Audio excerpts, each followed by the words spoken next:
unapologetic atheist interracial couple's progressive response to the fucking internet.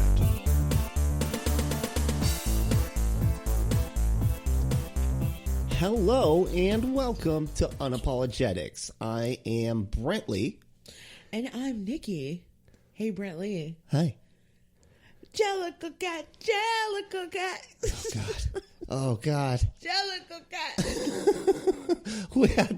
What else is like Jellicle? I feel like there's got to be, I got to know this word. Hold on.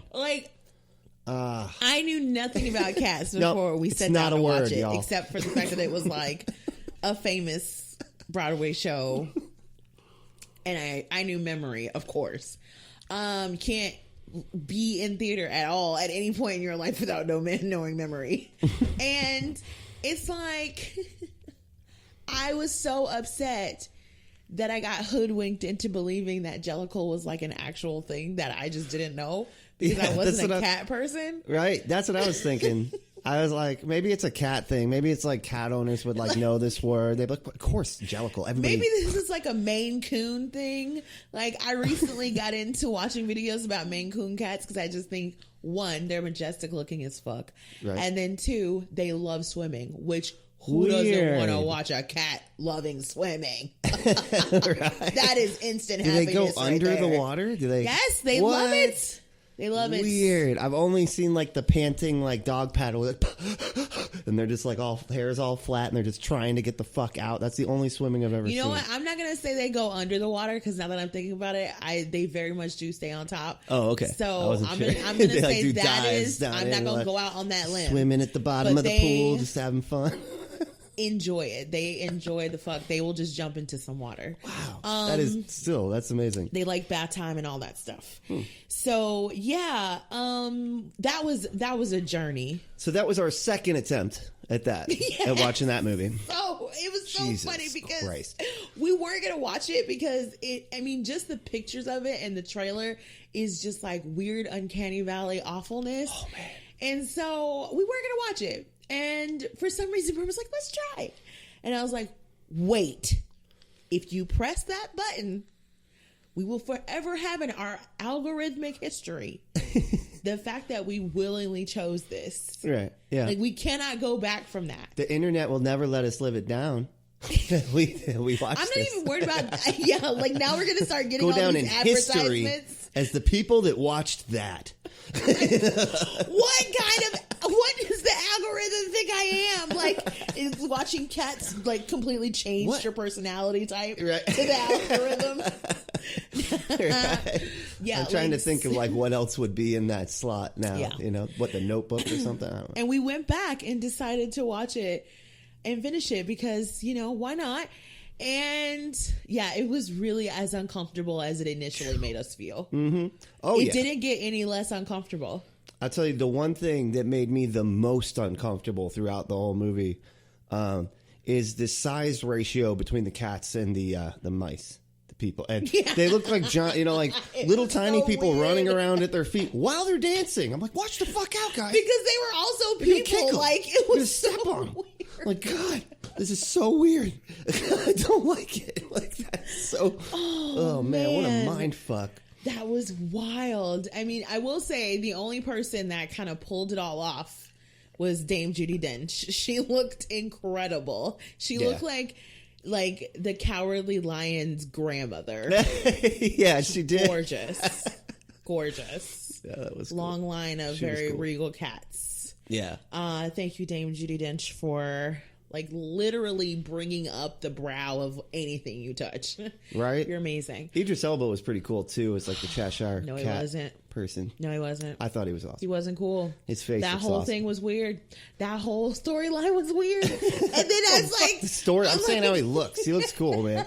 And then it was just so and then it was like,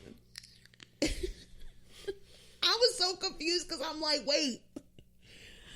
Is Taylor Swift literally using her whole song just to boost up this dude? Yeah. Yes, that was it. That was her whole purpose. Like, for that moment. We were like, because McCavity, that's that guy, right? Because that's one thing. Like, it's so difficult to keep track of these cats' names because there's like a billion of them. They're absurd. And we get it. T.S. Eliot based it on his niece, so it was supposed to have like ridiculous names because children name pets ridiculous things. We get it. But as adults watching this, it was tough. Like, is McCavity a person or a place? No. I know, right? It does sound like a place. And, like, we're pretty sure, like, wherever that person was going, Heaven's Gate or whatever, like, they're dead now. That cat's they're dead. Just dead. Right? That thing blows up after it gets out. It's like the island. They all just think they're going somewhere great. That cat is absolutely dead. Oh, wow.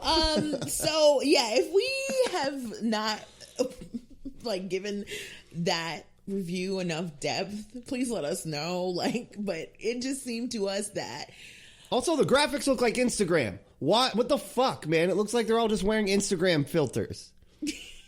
And the tails, like, who the fuck were the experts that they went and questioned about this? Knew that I did not like I was telling Brent, like, these tails moving interdependently of their bodies is just making this all worse. How could they not tell this? I feel like they got a zoologist. And they got also a professional dancer. And they're like, you two, figure this out. You're dancing. You're a cat. Make it look realistic, but make it dance, too. Make their tails dance, okay? Now, how is it going to work? How's it going to work? How's it going to look? Is it going to look good? You know, that's what I swear they're doing in the writing room. It sounds about right. Sounds about right. Like, because it looks like that, but creepy. I'm not knocking anybody's art. Like, I don't think this is a demerit against these folks. It looks like they probably had a really good time. Some of the people were like super cool. So that was fun. So I'm sure it was fun for the actors. But yeah, that was an interesting, weird, cringy experience. Yeah. See, tequila always gives me like a flush. Gives me a flush. I think that means it's working. We're drinking tequila because I don't know why. I'm just a tequila person now. And you know why? It's because we found this excellent tequila. I think it's called Dolce Vita. It's like real lime tequila. It is so damn good. It's really sweet. It is not that sweet. Well, no, it tastes sweet, but it's not sweet. It only has like 2 carbs or whatever. Oh, wow. So yeah, it's not like actually sweet. But you know, all alcohol is sugar. So if that's what you're worried about, you're already fucking up. Yeah. So let's move past that. Anyway, it tastes really good. Yeah. Like, you can drink it just by itself. Just throw like some ice on it. But you know, I like to zhuzh it up with, you know, a little like ginger ale or like a lemonade Sprite thing, all sugar free, of course, because nobody's trying to die. like we got to make cuts here somewhere, right? You gotta find it where you can. Okay, like you got to take that sugar out where you can, because it's literally intent on killing us all.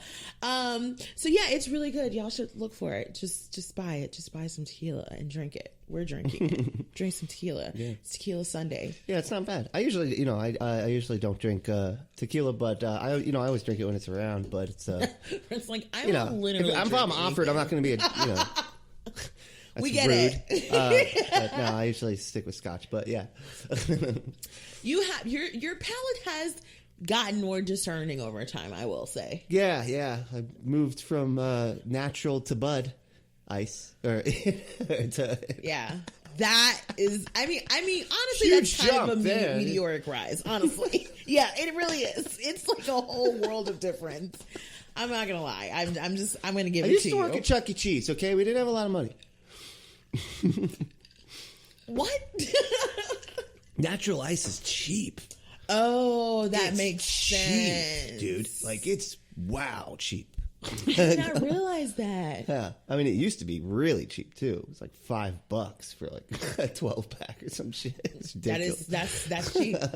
That's fucking cheap. That I would be concerned about what that would do to my stomach.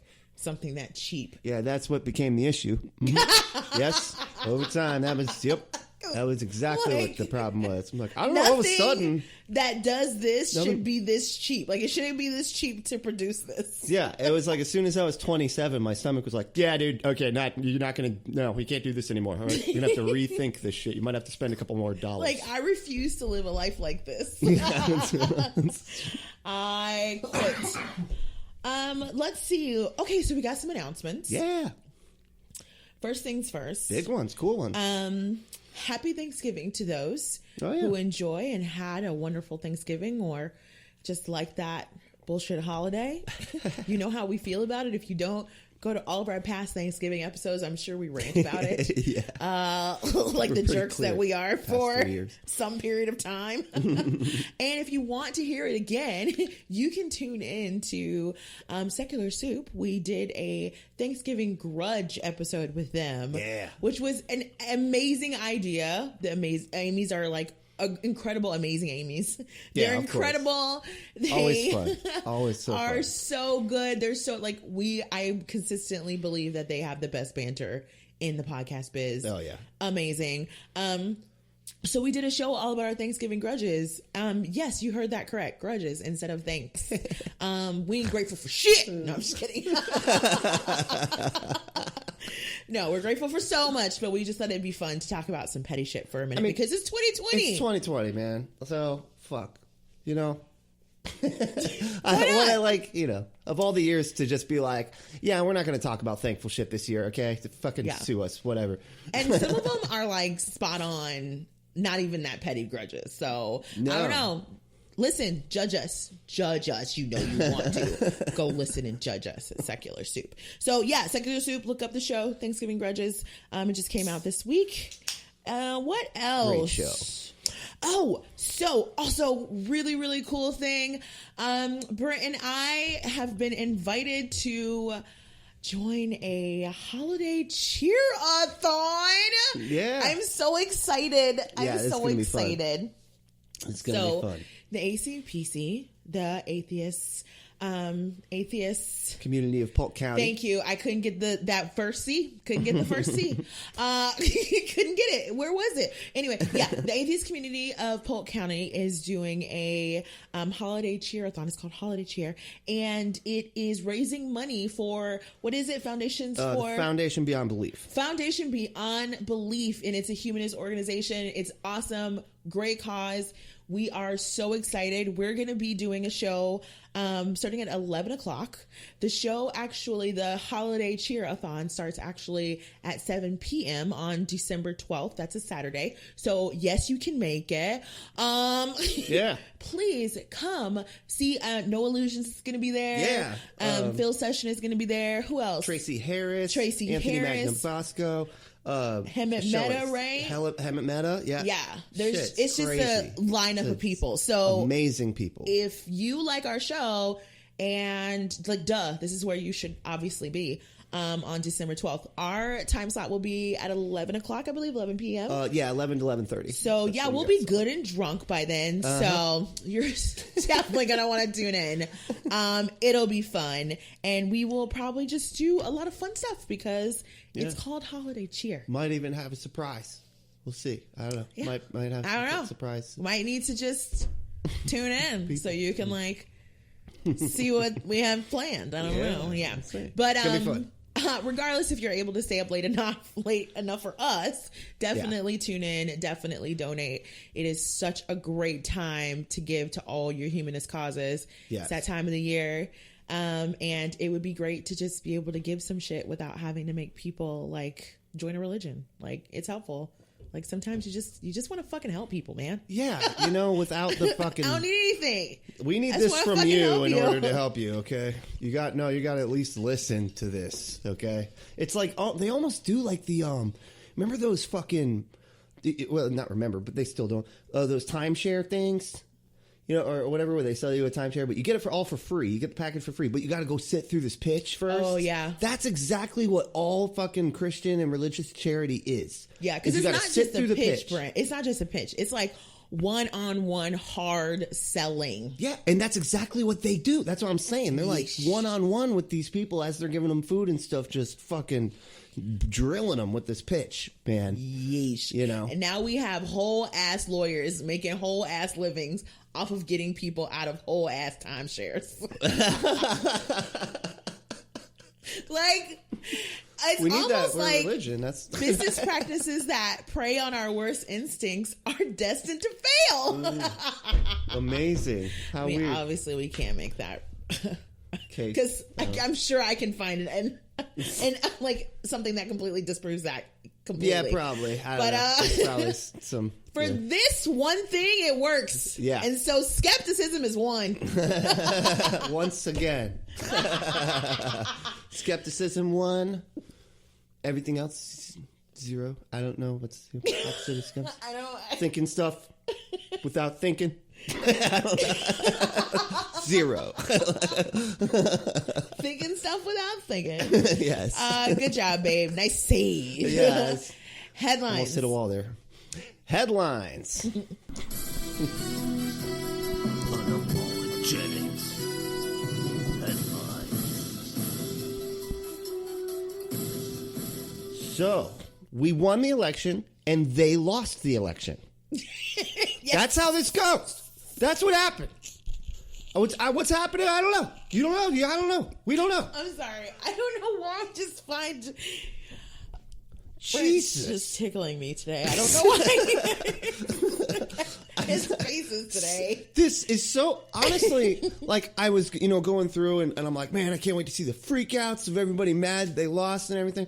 And it's like, it's so not satisfying because they're just like, we won. We won anyway. Yeah. We still won. And you're just like, man, this is so much less satisfying. And why were they thinking that they wouldn't do this? I don't know. They are like the kings of saving face. That is just their like whole thing is trying to save face in the face of like obvious incorrectness. Right? And fucking delusional. Yeah. It's like, good God. And I think too, it's like, and I don't know how much I was interested in being like, ha, you lost, you fucking lost. Oh, I was. You fucking lost. you fucking lost. Like, I don't know. Because I'm fucking terrified. I'm going to be honest. Oh, yeah. Yeah, that's pretty scary. Find out where they live. Oh, my God. Find out where they live. I'm just like, people. Okay. Okay. I'm not going to try to make this into a bigger deal than it is. But, like, y'all act like this is just like, oh, they lost. They'll get over it eventually. But it's like, you don't understand. They see this as like a bigger deal than like sports, and they don't get over those. Yeah, they don't get over sports. They don't get over those losses. So, like, you can think of that bars still talking about the World Series from like 1984. Like, I wasn't even born. I don't know. Fuck that referee. I don't know, man. Like, it's been really scary seeing an entire part of our country just like mobilize in the opposite direction. Right. How freaky, man. No. It's wild. And it's just, yeah. So it's been weird. It's been so weird. The posts, what we're like, 3 weeks out now? Yes. 3 weeks out from me. Damn. Yes. And they're still just like, we'll find it. We'll find the evidence. Yeah. And I just want to apologize ahead of time for Florida. Governor DeSantis is just, man, he's so bad. All of our nationally elected and like state elected officials are so embarrassing. Like, I cannot believe like Rick Scott and them. They just Snake Man. Oh my God. They're really fucking bad. Yeah. So Governor DeSantis, like, I cannot wait to vote his ass out. Oh my God. It is going to be so awesome. But he's just so embarrassing. So Sun Sentinel article this week, or actually a couple weeks ago, DeSantis floats idea to bypass swing state voters as Florida GOP backs Trump's fight to keep the White House. Why the fuck why are you in this? Right. Just stop. Like, Florida decidedly went for Trump. We're done now. You're done now. You don't need to. We got Florida shit to deal with. All the votes here apparently were fine. Okay, because Trump won. So, it's no frauds here. Right? No frauds. Jeez. What are you even talking about? Like, I don't understand. It's funny how that works. He has basically taken this idea that he is Trump's support system so seriously. And I have never seen, I think that's one of the things that's terrifying about watching the Republicans do what they're doing right now, which, you know, some of them full on peddling bullshit, as we see Governor DeSantis doing. Mm-hmm. And then to those that are even soft peddling it, you know what I mean? Like, oh, you know, I think we should count all legal votes without being like knowing, like saying, you know, for sure these are legal votes. What are you doing? What are you playing with? Like, we need to count all the votes for Trump. Like, what are you doing? And none of the other ones. Like, those are all fraud. You're still soft peddling bullshit. Like, this is what's going to ruin our democracy. And I think that's what's so scary, is watching these adults like full on tank their credibility for no results. No, I know. It's like, Trump's going to be gone at some point, dude, and you're still going to need a fucking job, right? Right? And then at some point, and I know it's going to take a while, but they're going to figure out that they were all fucking idiots in this entire time. You know what I mean? And go, man, he actually was pretty bad. And I don't know why we stuck around for that childish person, you know, other than we just hate the Democrats that much. And he really upset them. And that was pretty much all we were getting out of him, you know? Yeah. But yeah, at the same time, he was like trying to tear democracy apart. And that wasn't good, you know? I don't know, man. It's scary. It is. It is like, scary. It's sad. Because it's like, you've worked so hard to get where you are. I mean, I guess DeSantis didn't work that hard, but... No. I just can't imagine doing all of this to become a quote-unquote professional, and then being like, yeah, I'll go ahead and put it on a limb on this. Right. I kind of think they just don't give a shit because they're so used to failing upward. Yeah. You know, and just like, I don't give a fuck. I'll say whatever I want. Fuck. Go. You know. I don't know. It's really sad, and it's really weird how Florida seems to continue to play this very close relationship to the madness that's happening. It's like we are supporting it. We are, or I should say the Republican Party of Florida. Another story that came out this week, it was just a local story. I think it was local News 10. I think it was somewhere close to Orlando or something, where they figured out that people, especially in the state house races for Florida State House, that there are third-party people running against like the candidates, the Republican and Democratic candidate. There are independent third parties running that have names similar to Democrats. Oh. But then when you actually look into them, they don't really exist. What? Like, they don't exist as an actual political person running to win an election. Like, there's no picture attached to their campaign. There's no campaign materials. They never agree to participate in any sort of debates or anything like that. Press conference or anything? Exactly. And when they looked up who's donating to them, they're all being donated to from this weird PAC that, of course, has rules around it. They can't get to who actually like is owned by, you know, some weird LLC, and they can't figure out who's behind it. Another dark money, game being played. How fucking against our republic, man. Yeah, people just do anything. It's anything they can come up with. That's happening. I mean, that's happening in Florida. I have to assume it's happening. We're the fraudulent ones. That's it. You know, and it's like there's been like a couple different people caught, you know, for fraud, and they were all like Trump people. But yet that though, oh no, that was on count. All that it's so projection, Brent. It's all, and that's why I continue to think that we will always be caught off guard when they come up with their new ways of, you know, rationalizing, because it's all projection, and we're just kind of like, where did you get who would do that? Because you guys would. That's why you think, okay. And yet, it's all coming together. The rocket scientists never stop to think, hey, if I'm willing to think these things, maybe I'm the problem. Good dirt. You know, and come on now. Maybe it's me. I don't know, man. It's just, it has been really odd watching this whole thing happen. Yeah. And to see that I think more than anything, what we have noticed in the past 3 weeks, we've barely had a moment to even celebrate that, how we all came out and did this shit together. And the numbers are even more overwhelming than we initially thought. But it's still just kind of like, damn, I really want to celebrate. But at the same time, the realization of what we're up against is just getting so much more apparent every election. Yeah. Oh, yeah. Every election. They're dwindling it bit by bit. They're dwindling down the democratic process year by year. And they're trying to do the, swimming at the beach method, where you're swimming, you're having fun, and your family's out there, and you're looking at them, and then a couple minutes later, you didn't realize it, and they're way down the beach, and that's their method, is to get us as far away from democracy as possible, but without you realizing you're moving. Yes, Brent. That was beautiful. Thank you. That was deep. I like that. I'm a fan.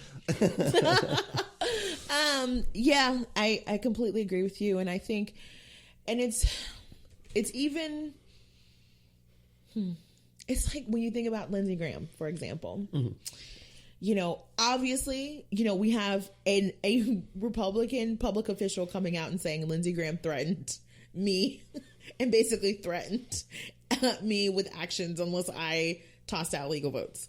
So like, Jesus Christ. Wow. And of course now it's like, oh yeah, he should definitely be investigated by the Senate Ethics Committee. And it's like, what? Fucking for what? Like, he just won his election in North Carolina. That state is gerrymandered to fuck. That state is anti-democratic, like, as fuck. What it's like, okay, we can get rid of Lindsey Graham, and then what? We're dealing with a state with complete. It's like we cannot get around it anymore. You can't get around it. You can't ignore the cracks in the system. You can't ignore all the ways in which we are losing and winning. You know what I mean? Like, I want to talk about how we got cracks all are these being people shoved apart, and people are going, "Here's Johnny." Like that's what's happening to the cracks right now. You can't ignore that. I mean, that's what's happening. Yeah, because I mean, if Lindsey Graham, he thinks and I think, no doubt he's feeling himself right now. He just won re-election because, to them, they don't even recognize the ways they're cheating. They don't see it as cheating. They just see it as sportsmanship. So, hey, whatever you can get away with, exactly. Get away with it. It's politics. And so to him, he's feeling himself right now because he just won re-election when his opponent outspent him and raised a shit ton of money. And it's like, and so, hell yeah, you'd feel like the fucking RoboCop right now too. Like, you'd be calling, threatening people too, because he just did something that was honestly pretty fucking cool to him.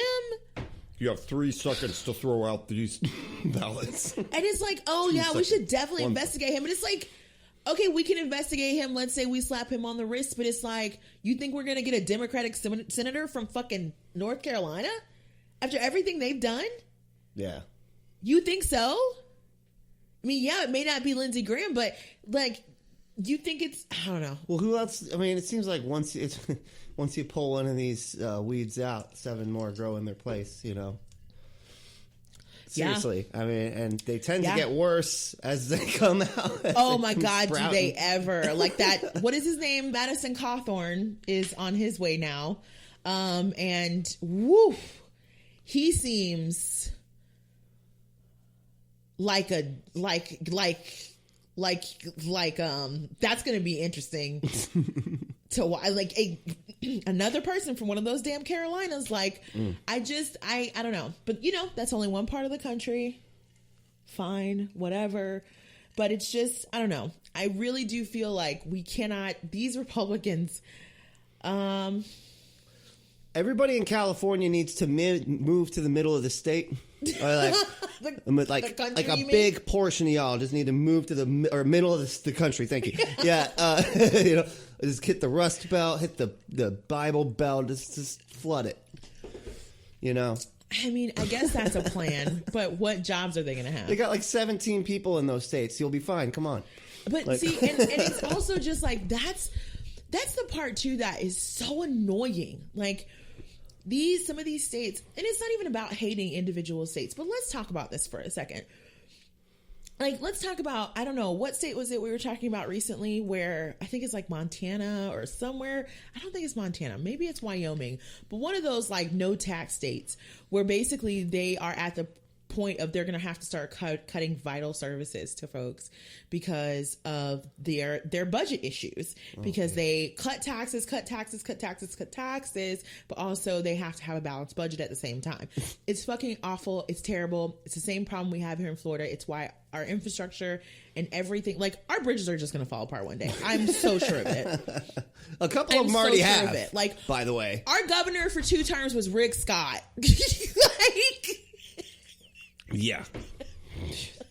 Like, one of these bridges is going to just, like, and it's not even like it's unprecedented. It's happened before. Yeah. Like, these bridges we've had a bridge collapse. Like, I don't trust it. I don't trust it. So, you have these situations where they have like almost no taxes and they have to balance the budget. So now you're cutting vital services. Now you have people moving out because, you know, it's COVID. So you have to move to places where jobs are. So if you've lost a job at that place, you got to move out. And they just generally do not have policies that keep them competitive with other states throughout the union. And now this would all be fine because we live in a union. We support each other. Like, that's what happens. Like, some of these states are going to be really popular and some of them aren't. But it is just so wild to me that Republicans can become in charge of states, run them to the fucking ground, basically end up in a situation where you don't have enough revenue to do anything because you've cut like every tax you possibly could and just libertarian the fuck out of a state, and then be surprised when you're struggling. Yeah, when everything's falling apart, your schools ain't running smoothly, everybody's out of money, the fucking, you know, and any government run anything. At the blue states. And still be pissed at the blue states. Like, still, and it's like, and we've already, like we talked about last time, there's no blue and red state. There's just like states, but they make a fucking art out of being like, those blue states get away with blah blah blah, blah. I mean, we saw how Jared Kushner and like Trump's whole administration was just like, fuck New York. Yeah. Like, fuck New York. Fuck New York and fuck all Democratic governors and those states. Wow. Yeah. And then they no play big like deal. he's probably not going to want the vaccine anyway, so fuck him. We're not giving it to you. And the Republican voters in those blue Governor Rand states love them for it. Yeah. They love them for victimizing them. That's weird. And I just and then they want to kidnap the fucking governor that's working her ass off to try to get you the goddamn ventilators for the fucking disease you don't even believe in. Well, that's the last part's the problem right there. Yeah, like, it's not even real. Fucking ventilator. We all need. Why? How much does a ventilator cost anyway? Yeah. You know, and if anybody wasn't following, that was all my tax dollars what actually happened in Michigan. With Governor Whitmer. Yeah, Governor Whitmer. They're trying to kidnap him. Like, it's really sad. It's crazy. It's very, very sad.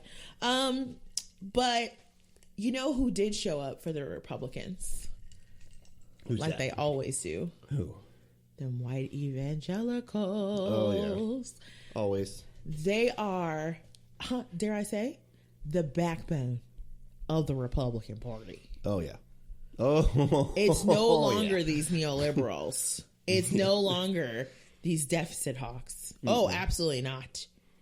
It's the white evangelicals. Oh, yeah. Yeah, it's amazing the way they can, like, just throw morality out the window as long as they get to own the libs, you know, or just have bad things have somebody that pisses off the other side. It seems to be, you know, because there's no possible way you could argue that Trump or, you know, what he believes in or all this stuff is Christian, you know, that matches with their ideology, you know. I mean, it does in certain way. I don't know.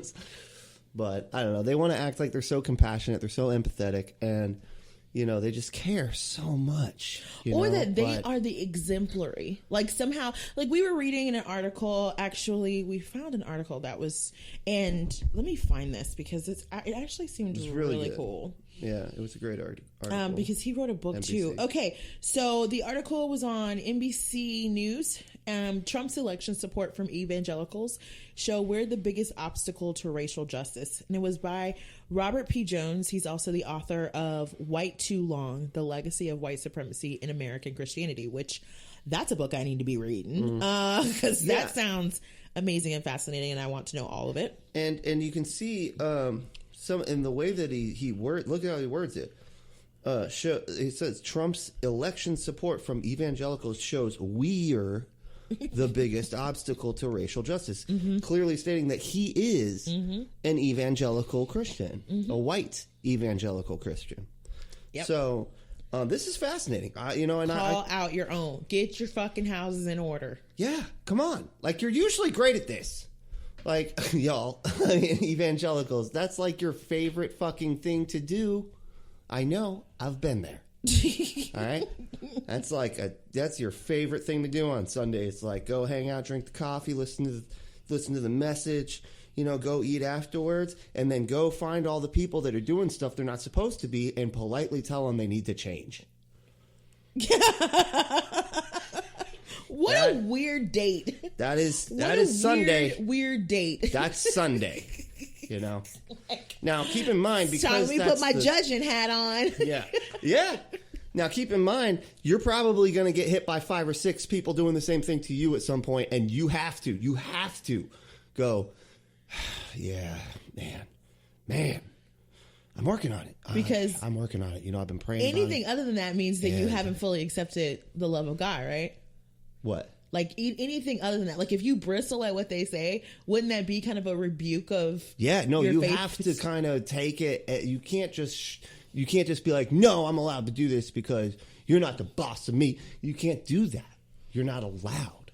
It's just so weird how God has so many opinions on shit that wasn't around at his time. It's just so amazing. I know, right? How they just know that vape, man, God would not like you using that vape.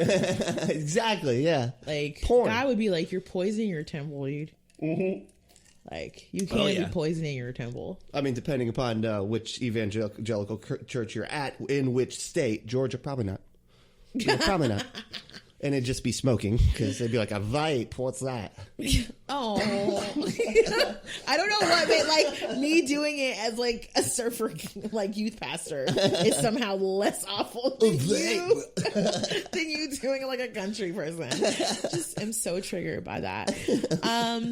So I think we really see this distinction too, as far as like, white evangelicals to republicanism as black evangelicals to Democrats, because the Georgia runoff, which is happening, whirlwind, and also like still not over. Side folks. note, still can I be over. honest? I'm like, Stacey Abrams, you need to put your phone on, like, you need to just throw your phone in the water as soon as that runoff is over. Throw your phone away, because girl, they finna work you to death. Yeah, dude, it's all over now. They finna work you to death. Like, oh, so sad. We got one person that can get things done around here. Get her. Get her. Like, she can fix everything. Just get her out here. These white liberals think they don't find themselves a magical Negro, and she finna work her ass off. Sorry. You can see it happening in real time too. Like, everybody now is just like, ask Stacey Abrams, get Stacey Abrams whatever she needs, and I love it. I love it for her. I'm so excited. Fuck yeah, she obviously has been competent the entire time. It was clear how competent she was. Oh my God. From the second she was on stage, I don't get why people are suddenly like, oh yeah, she's proven herself. And it's like, she had nothing to prove. It was very obvious she understood her state quite well. Mm-hmm. Anyway, thank you for everything that you do. Yes. Honestly. And please keep it up. Like, keep on keeping on. But also, like, tell these motherfuckers no. Mm-hmm. Like, yeah, take some time. Hire people. Like, get a massage. Anyway. So, Georgia runoffs. One of the folks running, Reverend Warnock. Mm-hmm. And it's, I guess they sort of feel like, those godless Democrats. Which is so funny. But it's like, yo, he's like pro-choice. He's LGBTQ friendly. That's the best we can ask for, honestly, most of the time. Like, I will take it. Yeah, I'm good. Like, I'm a staunch anti-theist atheist. And, you know... he appears to be for some, like, not super progressive policies, but I'm sure he's open because he's already a reverend. And that's another thing, too, is, like, we don't talk about the fact that, like, even Black progressives end up having to moderate their voices in order to appeal to larger audiences.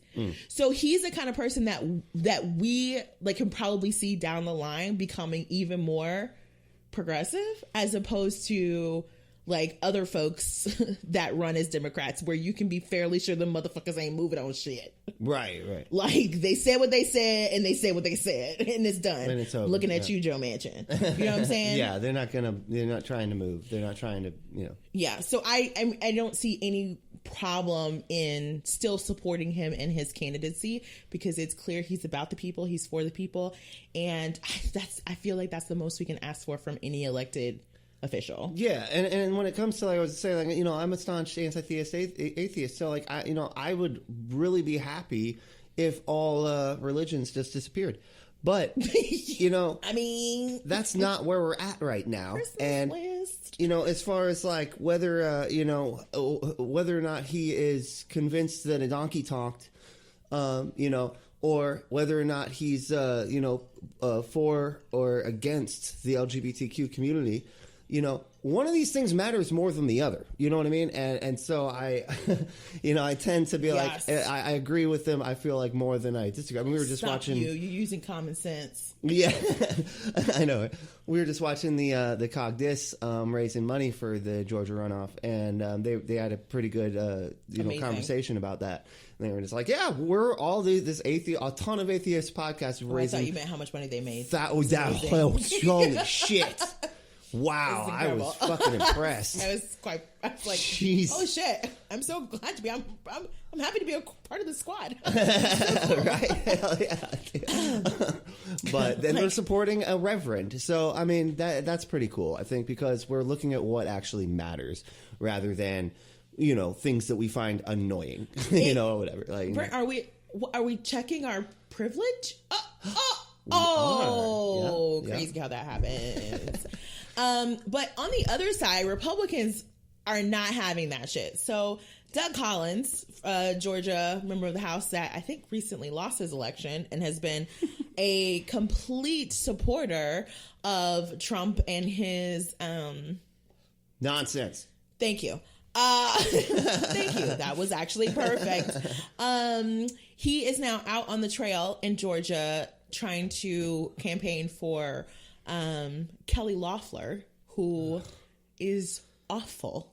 Corruption personified. Right. Ridiculousness. Just low bar. Awful. Yeah. But let's listen to him campaign for her. This is how they campaign. And of course, this campaign stop happened on November 28th, and it took place at a gun shop, gun range. Gun, pawn, and range training place. Oh, they moved up from the lawn and maintenance place. That's great. They're giving more small businesses a chance. Yeah, that's... But it's just like, I just feel, it's just so weird. Like, the list of places that they choose to have campaign stops where they're on purpose, like when they actually know what they're doing. And it's just like gun range, business of a supporter. Yeah. A bar of a support, like business of a supporter. I don't know what else they do. Where else do they go? I don't know. But gun range is a big one. But anyway, let's listen to Doug Collins. Great. History to know my past. I'm a pastor. I pastored for over 11 years at a place called Chickadee Baptist Church. I'm still a United States Air Force Reserve chaplain who served in Iraq. And let me just touch on a few things. I am not sure, Kelly, what a pro-choice... Can I just stop for a second for the reflexive patriotism? Like, listen, can we, like, the thing that's weird to me is, what does that even mean? You know what I mean? Like, yeah. I don't. Like, what are you clapping for? Are you clapping because he served? Are you clapping because he served in Iraq? Are you clapping? Like, I don't even understand anymore what it's all meant to be. And then it's like, when you have dudes out here trying to talk about their military service and being critical of everything that we're doing with the military, it's just like, shut that shit down. Shut it down. You're not allowed to be critical. It's so one direction. I hate it. It's like, we only want to celebrate your sacrifice to the country. And we're not even going to talk about all the problematic shit that gets people to make that sacrifice. Let's not even touch on that. Right. But like, we're only going to celebrate it when you are also lockstep with whatever current administration war machine that's currently in place. Right. Like, that's the whole point. Yes. You know? It's like, think before you lift your hands to clap for shit. Because I feel like they just think that they're there to just protect people, and that's never been the case. Instead of they're not there driving to around. Protect America. Yeah. That's not what we're doing. Usually ever. Usually ever. Like, and then it's like, you know what? We're not going to do foreign. Like, we're not going to do that right now. Let's continue to listen to my bad. That was my fault. Choice pastor looks like. I know what it doesn't look like. It doesn't look like what my Bible tells me when it says, I made you and I knitted you in your mother's womb. Numbers chapter 5, man. Read Numbers chapter 5, you dipshit. That they order you to have an abortion if you just think that your wife or that your pregnant wife slept with somebody. So it's in the Bible. God doesn't give a fuck. Move on. Perfect. Fucking dumbass. Read your goddamn book. Say that a man and a woman knitted it. He said, my God in heaven put his hands upon the womb and knitted us in his womb. He knew us before we ever came out. He knew us before we go. There is no such thing as a pro-choice pastor. What you have is a lie from the pit of hell. It is time to send it back to Ebenezer Baptist Church. Wow. It's got the size going on over here. You know what?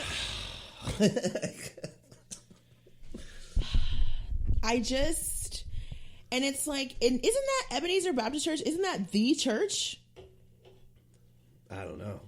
Like, isn't that the church? Isn't that Martin Luther King's church? What? Yes, that's his church. Oh my God. It's where Dr. Martin Luther King Jr. was baptized, ordained, and served as co-pastor with his father until 1968. Wow. So that's just so disrespectful. That is so. Which is why I don't trust people who don't say bad things about Martin Luther King Jr. Like, I don't, or how, what can I say? Like, not that, okay, that came out all wrong.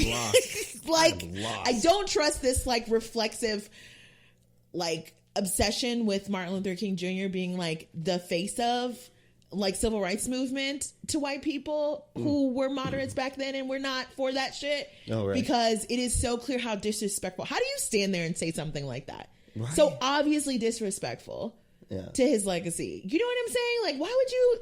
And you're supposed to be a pastor? I thought y'all had like an agreement or something. Right. But it's like that dude said, the agreement is only when you're white.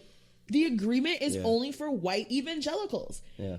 They're the ones who get to just decide everything. Like, never mind the fact that evangelicals up until like 45 years ago didn't even give a shit about abortion. No, they didn't. It was segregation. It was segregation. They didn't give a shit about abortion. They pivoted because segregation started to make them look pretty shitty. You know, you get starting to look like the bad guys. And they weren't going to win. Let's be honest, they weren't going to win. They weren't going to win. And so they had to just make up this other bullshit. Because the law is pretty fucking clear. So let's we need to make up another culture war that gets them all on our side, and then we can use that to fight for all of this regressive shit. Yeah. Beautiful. Which is why they're like purposefully ignoring parts of the Bible and then cherry picking the other parts. And keep in mind that what he just said, I knitted you in your mother's womb. I did all these things. Like, none of that actually matters. Like, you'd have to interpret that to like the nth degree to get to abortion is bad. You know what I mean? But they have abortion in the actual Bible mentioned as fucking abortion, and it was okay. You know it don't matter. God damn it. It doesn't matter. And the fact that he's exalting people to play a game of who's the real pastor to vote in an election. It's just all sorts of backwards and weird. Right. Like, this is odd. God. Like, I don't know. Like, don't just vote against him because he's pro-choice. Vote against him because he's a pro-choice pastor, and that means gobbledygook.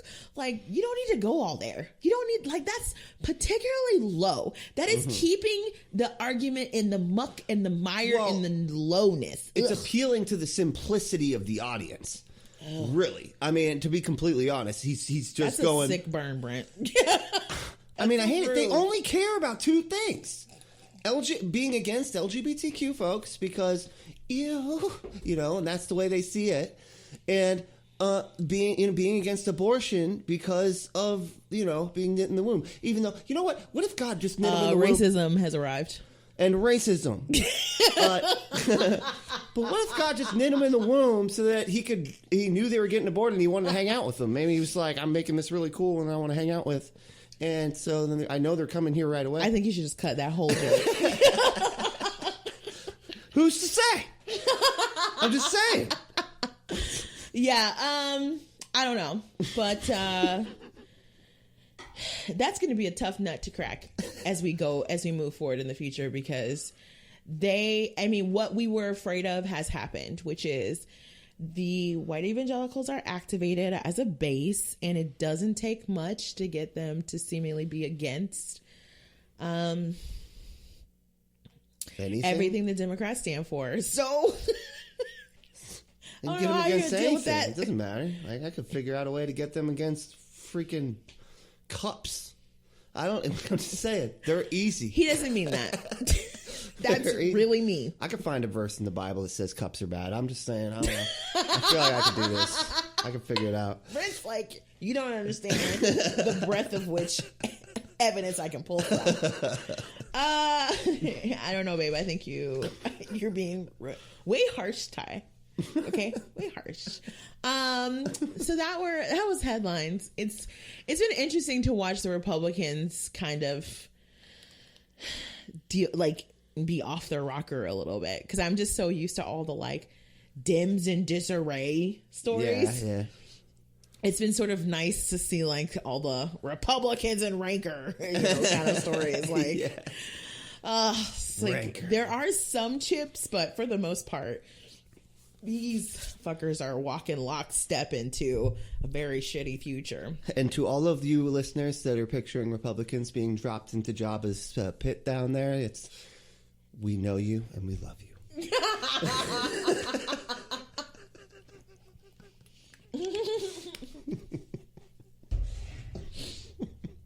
It's a deep cut. Not really. I got you. Star Wars nerds unite. So let's do some Weeby Nerdin'. Yeah, Weeby Been a Goodie. Holy shit, we haven't done this in a while. Yeah. Weeby Nerdin'. Weeby Nerdin' every day. Weeby Nerdin'. Fuck Bill Maher right in his face. Weeby Nerdin'. Weeby Nerdin' every day.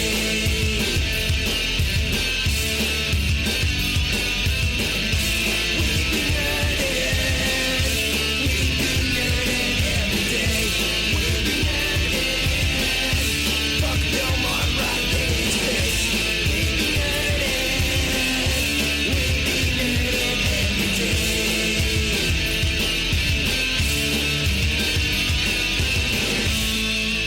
All right, we be nerdin'. It's been a minute. been so long Yeah. since we've done We Be Nerdin'. And I think, obviously 2020 just got to the best of us. So we just felt like we had to cover all the it wackadoo was stuff. too- So it's it's too not even much. wackadoo. It's like literally important to the future of our political and civil life. It needed to be talked about, Yes, and we're working through it. So let's talk about some We Be Nerdin'. yay. Okay. Yeah. So let's first talk about some good news. First to you, Brent, I want to say Merry Christmas. Oh, Merry Christmas To to you. I don't mean like actually Merry Christmas. I mean, Oh. I have a Christmas present for you. Oh, okay. Okay. So apparently there's going to be a Scream 5. What? Yep. Holy shit. And so a shit ton of nice. characters. Fuck yeah, are coming back. I love these movies. I don't care how many. They can do them forever for all I fucking care. But anyway, a new Scream is coming. It's going to star Neve Campbell. So, awesome. Sidney Prescott. Awesome. Yeah, of course. David Arquette. Good. Officer Dewey. Right. Jamie Kennedy. What? I don't know, but let's go with it. It'll probably be a video or something. No. Actually, I'm just kidding. Those were the people who got together to do the reading. They did a virtual reunion for charity. My bad. Oh. But there is a new movie coming out, and it is going to have Neve Campbell. Let me see. Hold on. She apparently wasn't going to be a part of it, but she read the script and was like, "Oh yeah, that sounds good. Pretty good." So okay, she's coming back for it, and somebody else is coming back for it as well. Hold on. The movie should be coming out next year, November. It's Gale Weathers. 14th, 2021, provided we're all still here and we can be places in which movies are being shown. Oh, yeah, that's true. I love how life is just keeping moving. Like, yeah, wow. all the movies haven't stopped yet. Like, that was one thing I was thinking was like, all entertainment's just going to stop because of COVID, but they're sticking those fucking needles up everybody's nose, I guess, like every single day before they get on the set. So that's got to be fun for all of them. I mean, I was reading something like Poor things. the Jurassic World triple movie, the third movie. Triple they threat. use like something like 40 or 50,000 tests. Oh my god. Yeah. It's fucking Hollywood. Where's our test?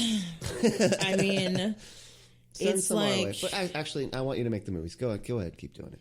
Whatever. We need anything. so, here's something that's cool about it. It will be made by the Ready or Not filmmakers, Matthew Bettinelli Open and Tyler Gillette. The one where all the people Yes. they were Don't spoil it. Okay, yeah. All right, sorry. Yes, the I one about almost the said wedding, it. the I woman almost that gets said it. married to the weird family and they're trying to kill her on her wedding night. That was The most bizarre fucking movie ever. it was really bizarre. It was great though. It was great. And what's his name was acting his ass off. The guy from California. I mean, I don't know his name. I don't know his name. Oh, the kid from California. He was really good. Anyway, Yeah. that was a good movie. So anyway, so Neve Campbell is coming back for a Scream, and it hits theaters January 14th, 2022. Excuse me. I don't know where I got November 14th, 2021. I literally made that up out of nowhere. Maybe they start filming. No, I don't know. No, I don't know where that came from. Anyway, so yeah. Merry Christmas! Yeah, You love Screams. Fucking love Scream. All the Screams. Oh man, I'm a big fan. All the Screams. I hope. So it was. You said it was written by the Ready or Not people, or was it written by Kevin Williamson? I'm sorry, you already got I it. have no idea. Never mind. Doesn't matter. I'm happy. You're like, I don't know that. I just love Kevin Williamson. I know you do. He is an excellent writer. If I had have seen Kevin Williamson in Any of the thing, movies. I would have said so. Not big on the shows necessarily that he's done, but I definitely he did Dawson's Creek. But So really, is he? No, I'm just kidding. all the movies though are excellent. we The loved Faculty it. was one of the best movies Oh my god, I love the Faculty so much. in my opinion. Our opinion. So good. That was so good. So anyway, that's a bit of happy news. Next happy news: Wonder Woman 84. Yeah. Wow, dude, that The looks final trailer came out. I mean, I'm a little scared about the trailer. I was like, some of this looks cheesy, but it's 84, so I'll take it. I don't care. It looks fun, man. No, it looks definitely fun, but some of it just kind of looks like, I hope this is good. Like, it's gonna be great, right? Yeah. It's gonna be great. It's Anyway, gonna be great. Wonder Woman 84 is coming out soon, on actually Christmas Day. And the awesome part is, in addition to it, I mean, this isn't the awesome part. It's gonna be open in theaters, so do what you do. But also, same day, it's gonna be available on HBO Max for no additional costs. Yeah, no paywall. Yeah. Nothing. That's fucking awesome. So, I mean, that's going to be incredible. Merry Christmas to all of y'all. Right? With HBO Max. We know what we're doing. At some point on Christmas Day, 2 hours or so is definitely going to be given to Wonder Woman 84. Oh, fuck yeah. That is going to be a major, that's going to be the highlight. Absolutely. Absolutely. I'm truly Well, I mean, we'll have other things we're doing. No, that's gonna be that. Brent's like has no like the like special feeling Christmas gives you. It doesn't seem like I'm gonna have that while watch. You're not. I don't feel like you're not getting this. Okay, you have that special feeling, and then get to watch that. It's like double. It's double. Okay, but that's not what you said. Double your pleasure. You said the highlight of the day will be the movie, which is like that means implies everything else won't be highlights. I mean, you're digging too deep into it. You're picking his pieces, being a pedant. I am just seeing it for what it is. But anyway, that is excellent news. I cannot wait. That's going to be a wonderful Christmas. Yes. Present watching that. Hell yeah. What else? Oh, you told me something about Killer Clowns from Outer Space might be coming back. Yes.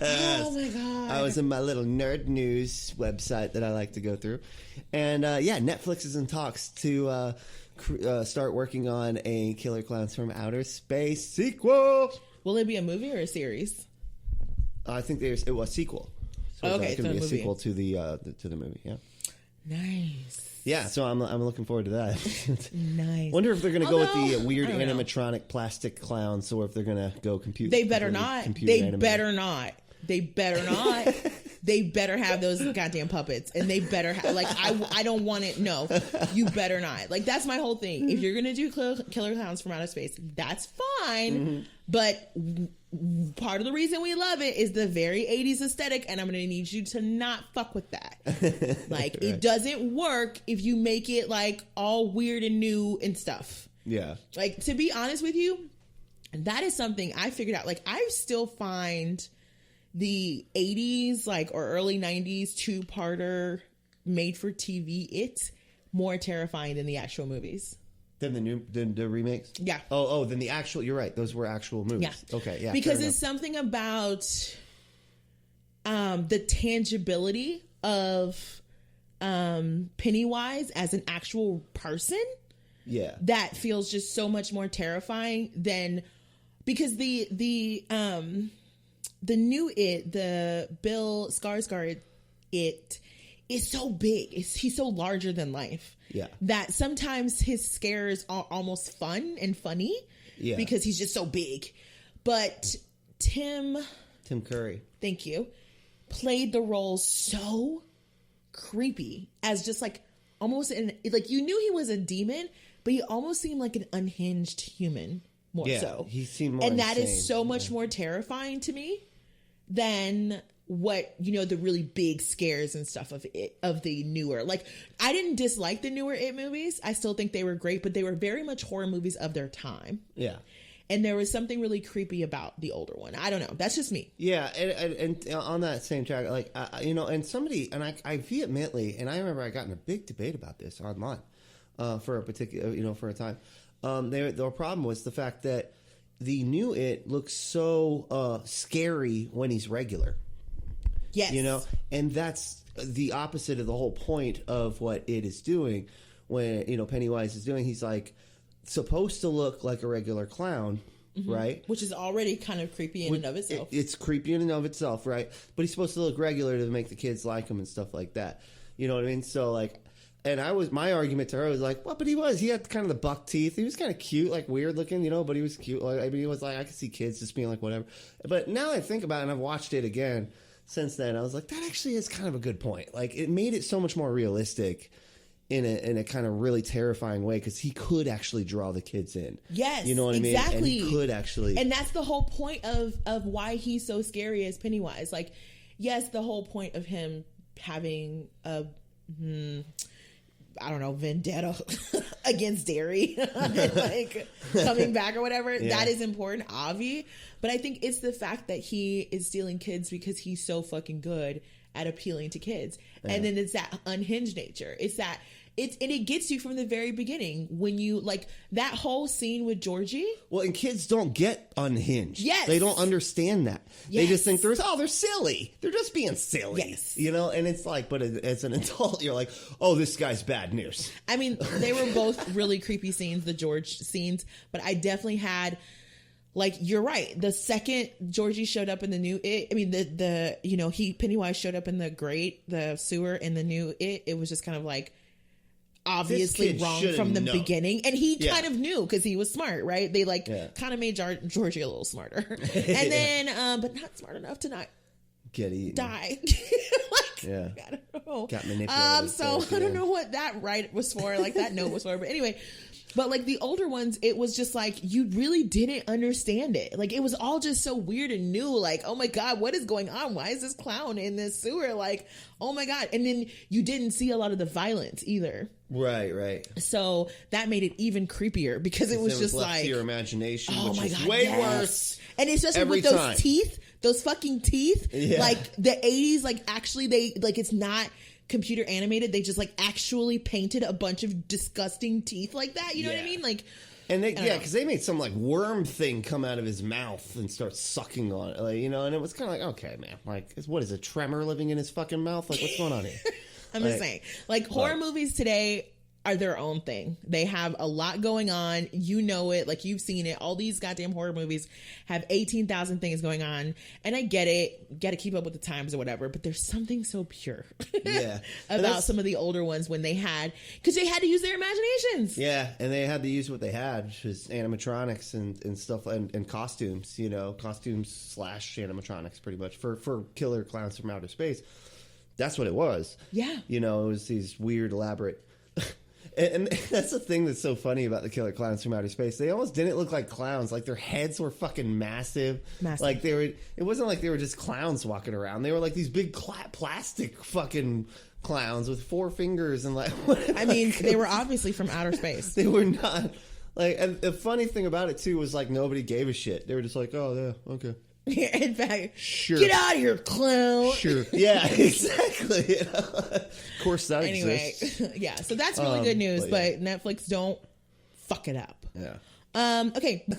So let's do some recommendations. Yeah, let's do that. Since we're I know here in Florida we're back pretty much in our homes until the foreseeable future. I mean, not that we really left much, but we're absolutely in our homes for a while because Thanksgiving just happened. Obviously, we had a ton of flying and travel down here because we're essentially an open state here in Florida. So it's free for all. And so in addition to that, it's also about to be Christmas. And then, of course, we have like all the snowbirds coming back and forth. And then it'll be February, and that will be the Super Bowl, which will be here in Tampa Bay. So, which they're not going to do anything to quell the spread. Oh, I'm sure they will. Of COVID. We'll see what it looks like. So I'm very curious what they're going to do for the stadium. Yeah. Like what that's going to look like. I mean, I haven't been paying attention at all to any sports. I'm going to be honest with you, having Tom Brady as a quarterback really doesn't make me motivated to go watch a game, but I want to kind of it's awful, but I just don't like. I don't want to have to root for that guy. Remember ever? Like here it is right now, football time, and instead of watching football, we're recording a show. So that tells you where our priorities are with football. So anyway, COVID is out of control here. But recommendations for stuff that we've been watching. So we have some more recommendations and some not recommendations. Yeah. So obviously, I don't think we recommend cats. Yeah, I think we went over that one. Not cats. That's first. So not that one. I mean, I mean, if you're going to take like acid or something and just like, oh, what do we watch? I don't know what to watch. Cats. Do it. You're going to have a crazy trip. I'll tell you right there. I got to say, I think it's a hard watch because in addition to it just being really cringy and uncomfortable feeling, it's also a type of musical that I'm not a huge fan of, which is like the almost operatic musical. So there's like very little talking and mostly just singing all the way through. And then it's like poems that they're singing. So it just doesn't feel like musically that satisfying. Like it's not going to feel as satisfying as like a Rodgers and Hammerstein Cinderella because they literally write the music to sound like a song. And this is just like kind of spoken word to music with some songs in there. But anyway, Yeah, I would watch it if you're. I don't know. It's got pretty colors. Yeah, and the weird thing, and I do want to say this really quick, is it was really odd because I felt like all the actors were phenomenal. Like they were doing exactly what they were clearly supposed to do, but it was bad. Like the movie was bad. Mm-hmm. The words were bad. Like I don't know. It was bad, and it was it was just weird because you had these amazing actors doing this movie, and it was just wow. It was a mind fuck. It's a mind fuck. It's almost like maybe there are limitations to what we can do with CGI. With bad writing. Or, I don't know. Yeah. Because listen, Cats as the musical did phenomenally well. It still has times where it goes into reunion tours and makes a shit ton of money. So I don't think it's necessarily the production, because I got to be honest, when I watch like YouTube videos of old, Cats, songs and the choreography and stuff like that, it doesn't feel that weird and cringy. Right. It is definitely the CGI. The CGI definitely adds in the full body suits of cat fur. Yeah, that was that was super weird. And it's weird because we noticed that when they would be out, like if they were in an enclosed space, like they were meant to be in like a kitchen or whatever, in the smaller space, it's just so intimate watching them. Just, I don't know, it's just too much. But then when they're outside, like they had this there was actually one really great scene with the railway cat. He was awesome, railroad cat.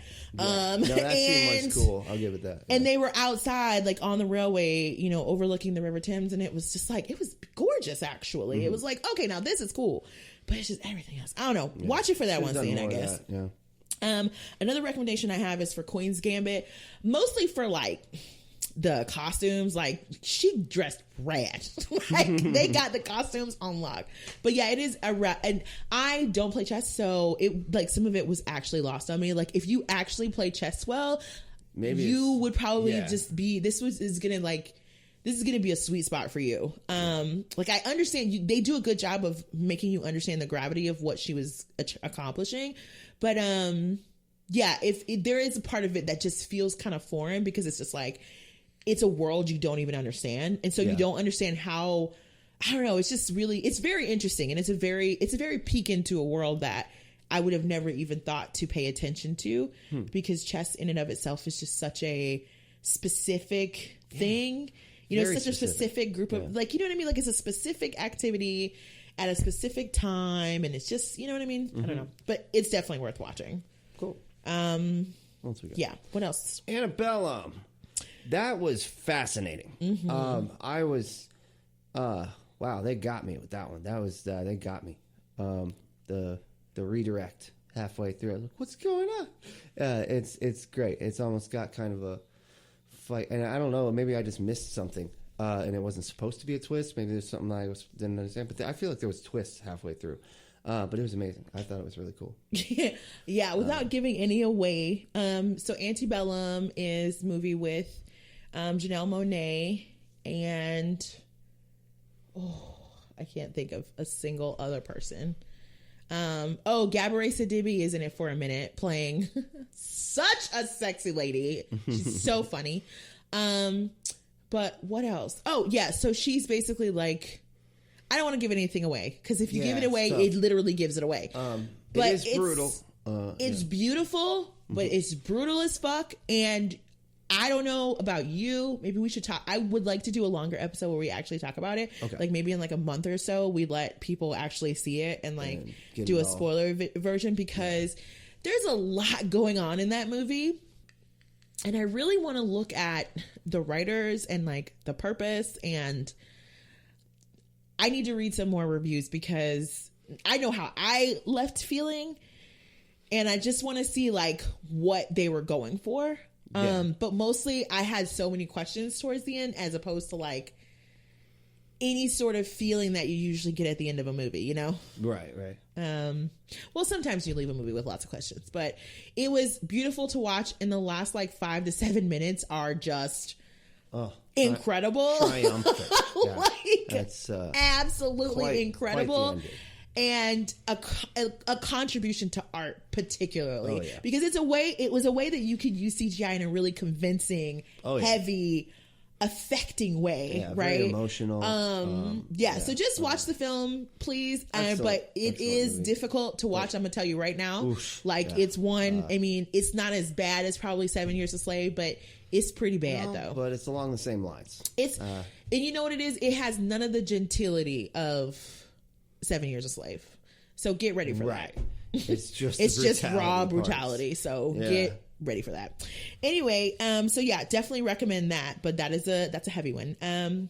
His Dark Materials is back for season 2. Excellent shows. I think you need to go back and watch season 1. Yeah, I think you'd really like it, especially because there's so much about it where it's such, obviously I've never read the books.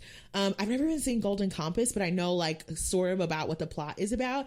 And the more and more I watch it, the more I'm like, oh, you would love this shit. Cause it's so much about skepticism. Yeah. It's just so, that sort of baked into the whole part of it. Whole thing, which is fascinating because I remember that movie was one of the ones that we weren't allowed to watch or allowed to, the Golden Compass, was one of the ones we weren't allowed to see as kids. And it was this whole flyer sort of thing that went out throughout the whole church, and everybody was told, hey, don't let your kids go see that movie. It's not just some magical movie. It's an atheist movie. Damn.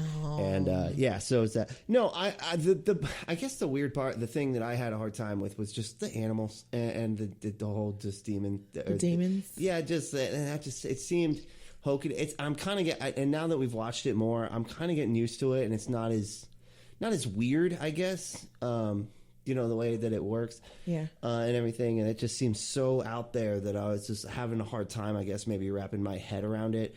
And I didn't feel like the first couple episodes really drew me in to be able to get me. Let's be real, you hate any show where people have British accents. Okay, that's not necessarily true. It is absolutely true. No, I don't give them. You as have much. higher standards for British speaking. I have a lot more skepticism towards those shows because they tend to be something I don't like. But that doesn't mean I don't like any. All right. I really like the one where that girl cut her face up and stuff at the end. Marcella? Yeah. Okay. Cool. So, there's a couple. Yeah. So that's good. But I mean, even if you don't Peep Show. Peep Show is for everybody. Love that it's amazing. But also if you just watch it because you get to see James McAvoy and the best costumes. Yeah. No, and his demon is he's so fucking cool. Every fucking scene James McAvoy is in, he's just strolling into a room like the Lord that he is. And then his fucking demon is this gorgeous leopard named it's just so cute. It's he's just amazing. His whole thing is just awesome. He's a fucking dick, but my God, he just steals those scenes. But yeah, it's a really good show. Excellent. Check it out. Another one that we watched just recently, it actually just came out on HBO Max. It was called Super Intelligence. Yeah. Is Melissa McCarthy, James Corden, Robert Cannavale. All I know is the fucking guy from Boardwalk Empire. I couldn't stand that fucking man. I couldn't stand him. It was adorable. Okay? Yes. It was fucking adorable. It's a PG movie on HBO, which was weird. I was really surprised that that's what it was. But it was really good. It was almost like a romantic comedy that included this science fiction element. That was brilliant. And it was very good. Yes, it was quite good, but it was also kind of scary. It's it was scary. Is this our future now? This is our future now. Just making movies where we have to come up with a supercomputer to save humanity because humanity is too craven to do it itself. We're just going to kill ourselves. Yep. Yeah. Yep. It's just... But it'd be nice to have the help. Oh, boy. This definitely fills me with joy and a sense of dread. Absolutely. But Melissa McCarthy is funny in it, and she has such a great wardrobe. So cute. Yeah, I'm pretty sure it was all clothes from her own clothing line, because that's how they do this shit. It's all it's just a money machine now, making money for itself. It just churns itself here. Even the fluffy thing where she can't use her hands. Oh my God, that was so funny. Yeah, definitely watch that. That was a cute, fun film, especially if you're trying to just create joy right now. Yeah, if you're just trying to relax, that's a good fun fun, happy, loving romp. Yes. So a couple do not recommends. I maybe recommend, maybe not. So I'm super into period pieces. I'm all about the Regency period. Like, they just dress so well. I'm sorry. I mean, I don't know what it is. I just love it. But anyway, so I recently watched the newest Emma, with Anya Taylor-Joy, who is the same lead actress from Queen's Gambit and Split, and like, you know, those movies. Oh yeah. And I watched Emma, and I just did not enjoy it. I did not find her to be a convincing Emma at all, because she's too intense. She is an incredibly amazing actress, but she is too intense, and she made Emma into, like, the whole point of Emma is she's not that deep. That's the whole point of Emma. Like, she's just, and that's just my reading of Emma. I don't know, maybe someone else should, but that's the whole point of the movie. Like, she's just not that deep. And so when there's a point in the movie where she, where there's a point in Emma, the story of Emma, like, it's really like the stakes are so low, but the one scene that happens, that's just like the, denouement or whatever, like the scene that changes everything before we get to the denouement or whatever. It's like the whole point is it's such an anathema, because she's seen so much as so not deep. So I don't know. Watch it. See what you think. It's a beautiful film. Obviously, it's so beautiful. The other characters that were chosen. Oh, her father is Bill Nighy, and he's absolutely perfect. Okay, he's perfect as a neurotic father. Oh my God, a neurotic English lord. Oh my God, he's perfect. And the other characters were really good. Oh my God, Miranda is in it, and she plays, of course, the character you're thinking of, Mrs. And I can't remember at all. But what her name is? It's gone. But yeah, definitely, I don't know. Watch it, but be prepared for you to actually be like, oh no, like Gwyneth Paltrow actually did this better, because she's actually well suited for the role. That's very interesting. That's funny. Yeah, I did not walk away feeling good about that. It didn't make me feel good, but it's the truth. But you know what, Anya Taylor-Joy, you can't do it all. Maybe that's, or fine. I don't know. But yeah, watch it, see what you think. What else? One last one that's sort of a half and half. Okay, got a halfer here. All right, and it's what's the name of it? The Wonderlist. Wonderlist. Yeah. Yes. It's a half and half. Okay, so here's the thing. The Earth porn is fucking amazing. It's on HBO Max. HBO, yes. Yeah. It wasn't on Netflix? No, HBO Max. HBO Max. Okay. The Earth porn part's amazing. Yes. Getting to see other cultures up close that are cultures that you probably haven't heard of. Amazing. Then you got this douchebag American acting like all these other cultures are just sort of not. I mean, they're cool, and I mean, it's neat that they're there, but these people need better opportunities, and they need to come to America and really figure out what the world's all about. That over your head. It's not that like hit you over the head. And he's just I don't know, man. So basically, the whole premise of the show is he's going to all of these different parts of the world where they're basically about to change, because the world is changing. Yeah. So basically, imperialism is happening. It's just, that's really what's happening. Right. All of these places are places that either are off the beaten path. So they have, basically capitalists haven't been interested in them, but because of recent changes, now capitalists are becoming interested in these places.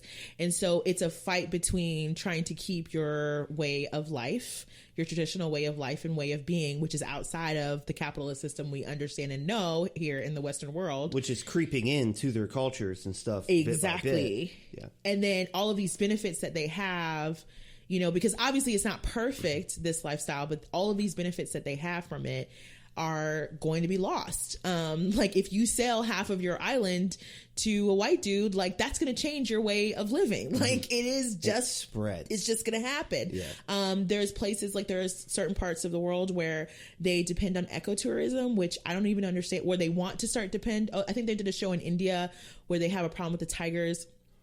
the tigers are being hunted and killed because basically humans are encroaching more and more onto their land.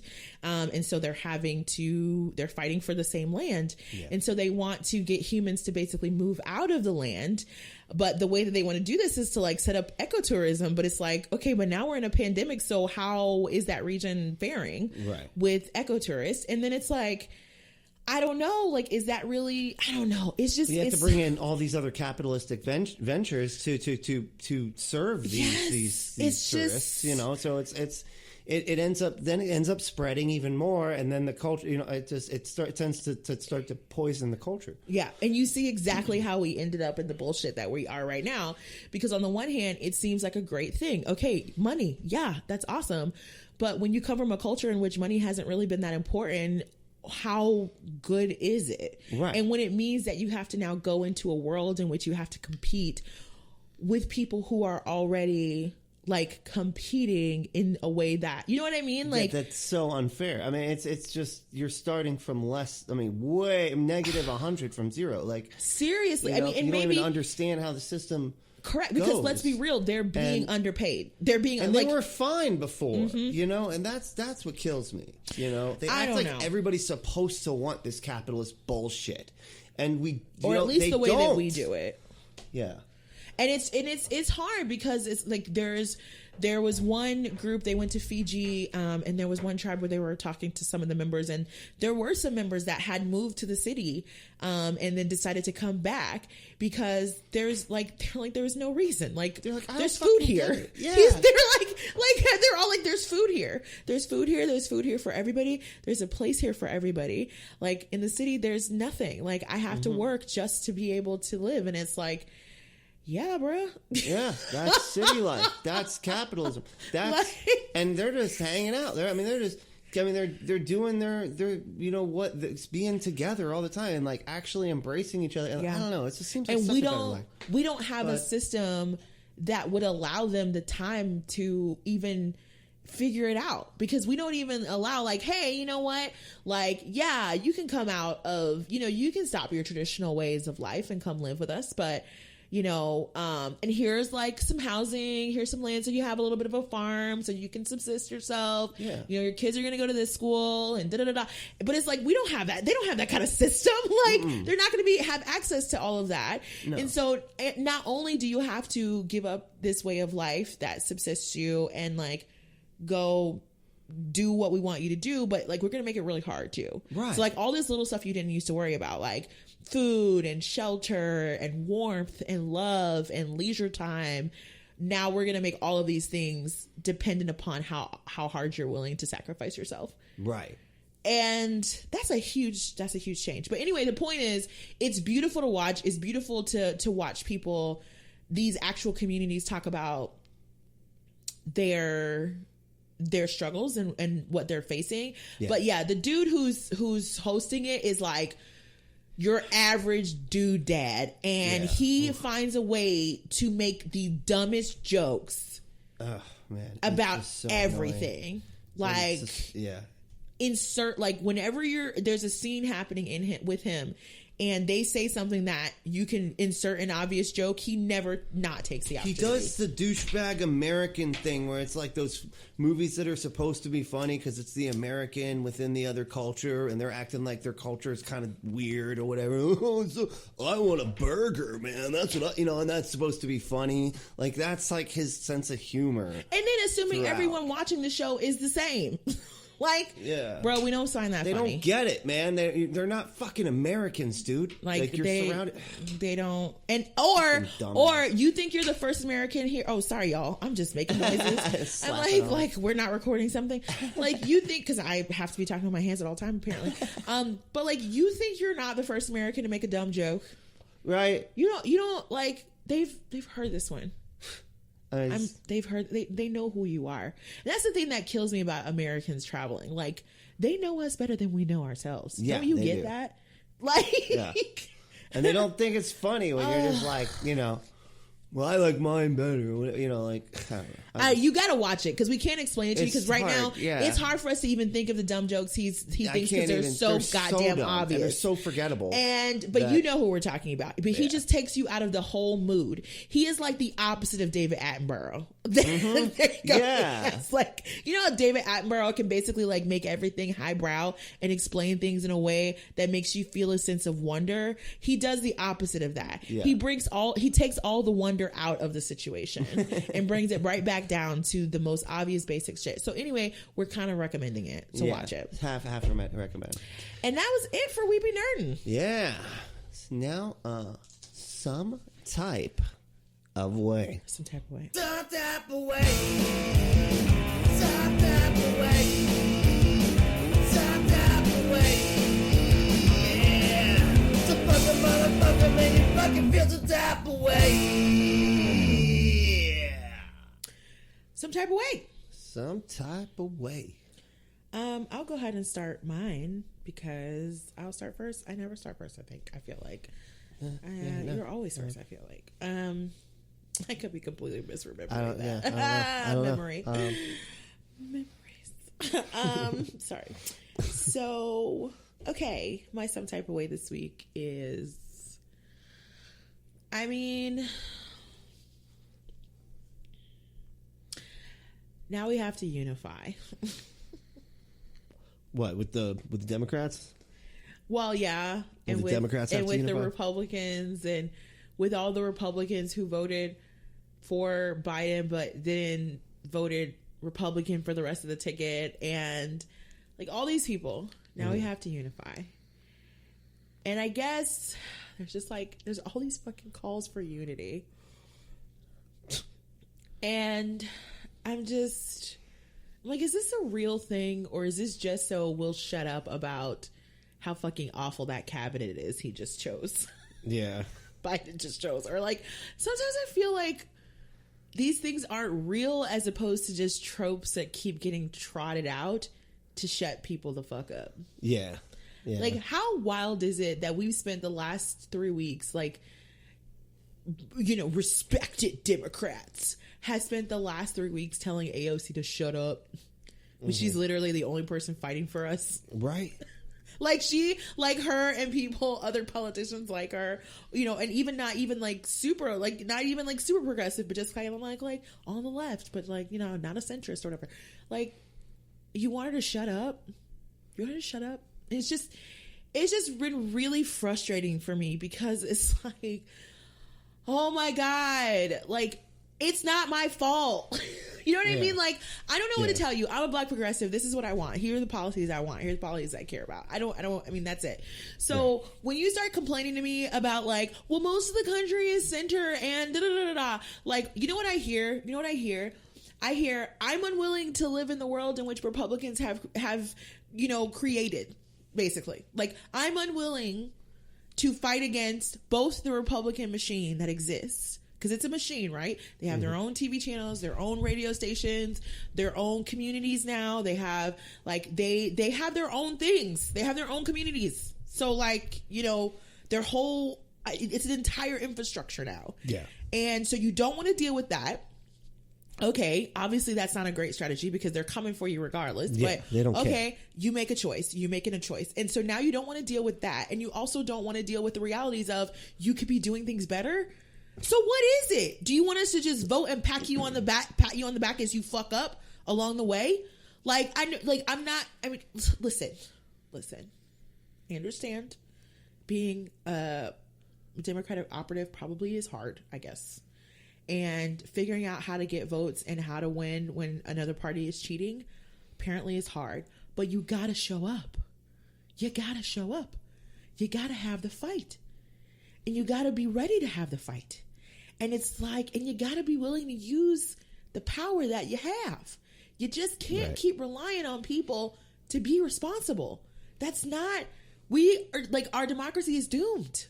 Like, if we're just going to keep relying on Republicans to suddenly become responsible and not burn our democracy from the inside out, we're going to all lose it. Like, how do you not get that? But whatever, I'm not going to continue. Like, I'm not going to go like crazy on this because I know people are probably over it. They're just like, I just want Trump to go away and for things to get better. But the problem is, I don't think everybody, that initial issue with defund the police and the whole fight between like AOC and the squad and left members and like everybody else and everything that's come out recently with even centrist Democrats, some centrist Democrats that lost their seats, like, Doug Jones and Debbie Wasserman Schultz have come out and said basically, oh no, it's the party's problem. Like, it's not the squad. They ain't got shit to do with it. They're actually doing what they're supposed to be doing, which is going out and being candidates that their voters want to vote for. The problem is we have a Democratic Party that basically has an infrastructure nowhere except for places they think they're going to win. But it turns out they're completely like undercutting what they think they can win. Right. Like, we're not even fighting anymore. They're not even trying. Yeah. We're not even fighting. Like, fuck it, we're never going to make it if we do this, you know. And it's wild when you look at how much money was raised in Kentucky, how much for the fucking McGrath race, how much money was raised in North Carolina, how much money we're about to throw into Georgia. Like, listen, I'm not against doing that work. The work needs to be done. And of course, having the Senate is going to be better than not having it. But what I'm not going to do is assume that like, oh, all we got to do is get the Dems this power and they're going to use it to the best of their abilities. We don't actually have anything to, like, we don't know that's true. No, because we keep seeing y'all back away from fights. Yeah. And ceding ground to the batshit worldview that the Republicans are creating. So excuse us for being a little terrified over here. Because it's like, we're not even in the same universe almost. And I'm just going to play this clip. So her name is Yvette Simpson. She was on MSNBC. She's, a pundit like all the other ones, but I like her because she said something that resonated with me. Isn't that how it always works? I like you because you agree with me. But yeah. I just thought she said something that was like, yes, this is it. This is all I'm saying. Like, okay, let's play it. Structure. If that's Cincinnati come from the progressive wing of the Democratic Party, is every side going to have to give a little? I think certain sides have given a lot, and I think the question is how much more do we need to give? I always say this, unity is great, but freedom is better. And there's a part of this population that has sacrificed their freedom time and time again for unity. And they're tired of it. Yes, we want to have compromise. Yes, we want bipartisanship. But it shouldn't cost people wages and health care and education. And so if you're asking us to come together, and that means that my world doesn't change, the people whose world needs to change doesn't change, I don't want that kind of unity. I want the kind of unity that leads to change for people who have waited for it.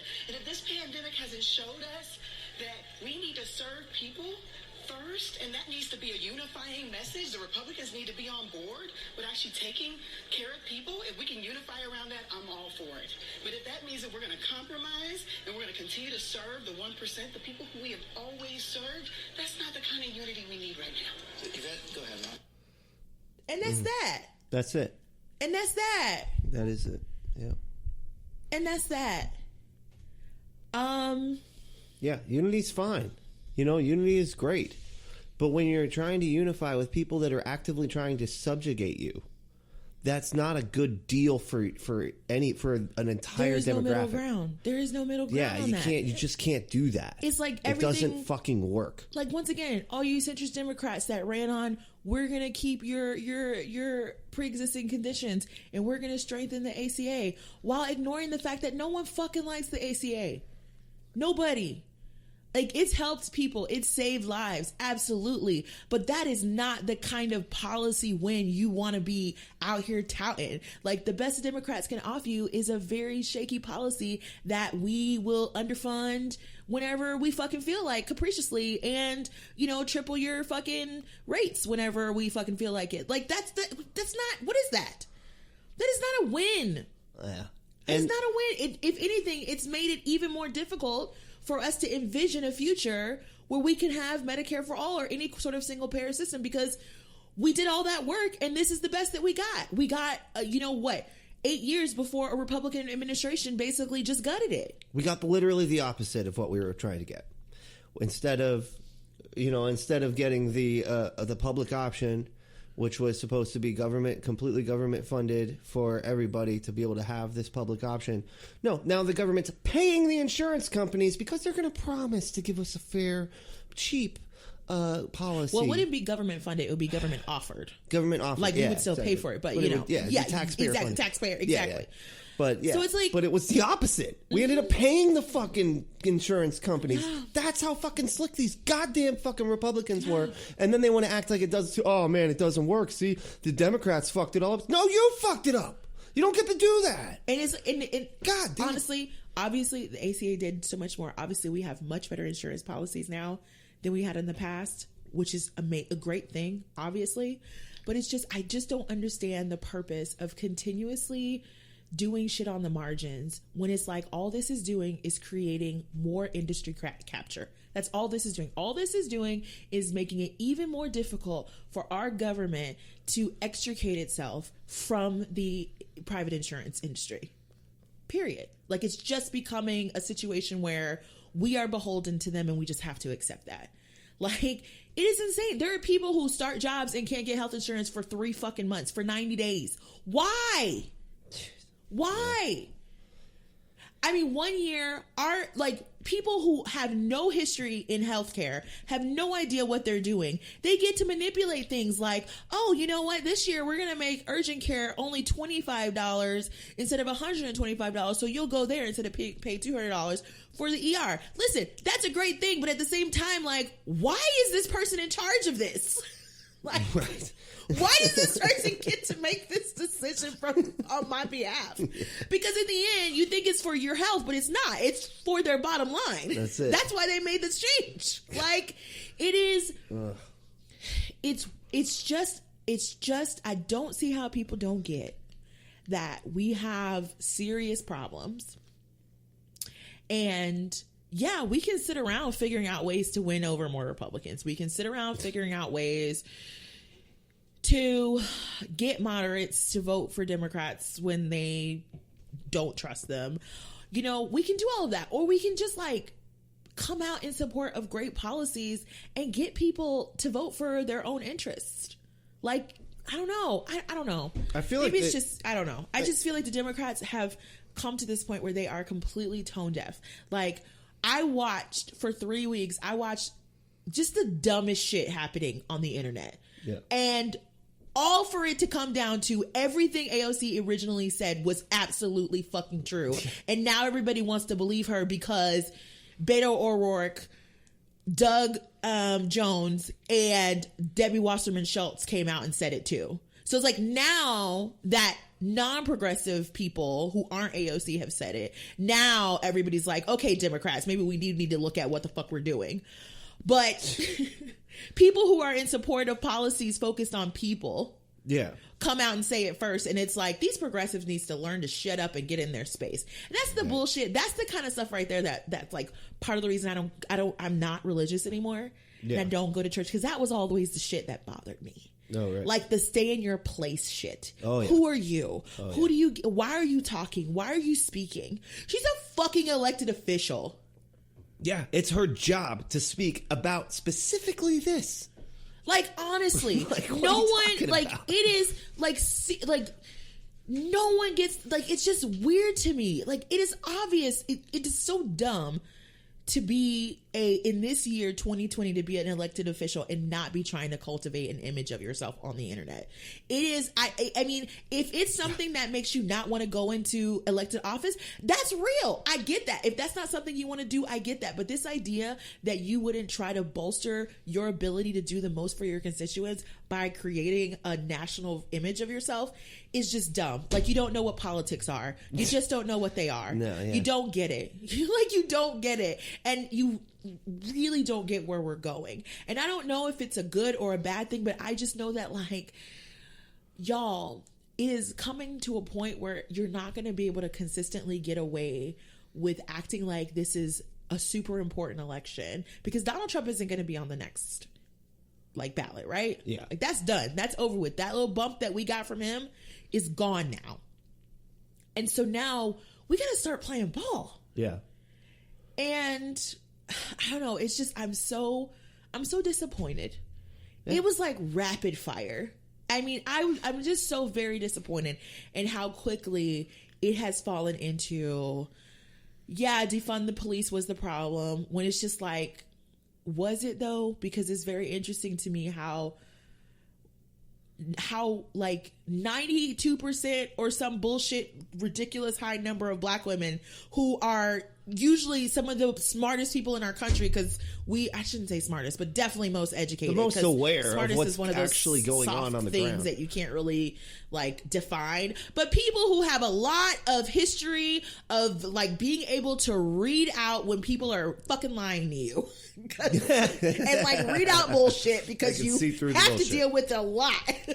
Like, they're good at that. And yet somehow they saw straight through that shit. And also some Republican operatives have come out recently and been like, also, we'll know what the Democrats are talking about, because we only ran a hard defund police in certain places, and we didn't even win all those seats. So like, yeah, that's true. Not like y'all just reflexively coming out and blaming your base for bullshit is like really wild. Yeah. Like they really are doing wild things with no data, no proof, no nothing, just instinctual need to immediately push progressives and push your base who are shooting for certain things that do require bravery, just completely pushing them aside. Like, okay, now shut up. We won, now shut the fuck up. I feel like the establishment Democrats are so afraid that the second that one of our progressive policies actually gets passed and it starts to work, they know they're going to be out of work, because the people are going to figure out that they've been stopping things that actually work for a fucking long time. Yeah. And I think too, Democrats in a way, and I think this is something we don't talk about, but we should talk about it, because I really do think that, you know, the Republicans have created an entire silo of information, of dealing with, like, we deal with problems 100% in verbiage that Republicans just made up. Right? Yeah. Like, we don't even really talk about problems on their merits anymore. Like, for example, Medicare for all. The thing we continuously talk about, which is a Republican talking point, is how we're going to pay for it, as opposed to how we're going to continue as working Americans to pay for private insurance, considering its cost and how much we're paying as a government for care compared to every other westernized country. And we could easily flip this issue to be about an issue of national security, in the sense of like, we need healthy populace. Medicare for all will definitely help with that, because then all of a sudden, all of those, like, because that's the thing too, people need to go to the fucking doctor. Yeah, we don't go to the doctor here. Like, we just don't go. We just sit and wait until we know the cancer has metastasized. Yeah. And then we're dead. Exactly. And we still lose our fucking house. Right. Because we couldn't afford a cancer treatment. Like, there's just so many reasons in the national interest to start this process, but yet we talk about it from a Republican talking point. And I think part of the things we need to really focus on is, like, Democratic politicians are not immune to wanting to appeal to answer the questions that Republicans seem to be, like, answer things in their own verbiage. You know what I mean? Like, right. They have fallen in love with this idea of hard, red-blooded, hard-working Americans. Right. And this idea that there is this white everyman and every man and every woman that is somehow the real America, and they want to be a politician for those people. Yeah. And I think it's romanticized almost. Yeah. And then you watch the Republicans attack Democratic cities full of people of color and Black people who showed up for the Democratic Party. And you see the Democratic Party just being like, oh, this is terrible for democracy. But not like, leave our fucking voters alone. Right. Leave our fucking voters alone. Like, there is no pride. No. There's no pride in the fact that, I don't know, it's like, we get lip service in, like, the speeches. Mm-hmm. We're getting thanked left and right. But then not, like, but where is the policy? Where's the policy that helps us? Policy? Where is the sense of protection of the people and the communities that keep riding and dying for you, even in the face of all of this fucking voter suppression, even in the face of all of this, like being completely maligned, like being talked about, like, I just feel like at some point, Democrats, all Democratic elected officials are going to have to show up in the world that Republicans have created and actually break the shit down and rebuild. And it's like, no one wants to break the shit down. No one wants to do the hard work with the money that it takes to just sit down and start to actually break this shit down. Right. And if we don't, I mean, literally our days are numbered. Like, we saw what the rage, I mean, I'm not a mathematician. I can't give you the actual words for it, but basically we have to show up so much more in the popular vote to narrowly win the electoral college, like, for it to be a nail biter. 5 million or some shit, and we barely won somehow. What the fuck's happening? I mean, we didn't barely win, we won, but it's like, it was scary there for a second. Yeah. And maybe, I think the biggest thing we've probably learned from this is, we may need to change the way we do results. Because I do think that we, like, this whole, like, reporting Arizona for a candidate, even though you've only had 17% of the vote, is dumb.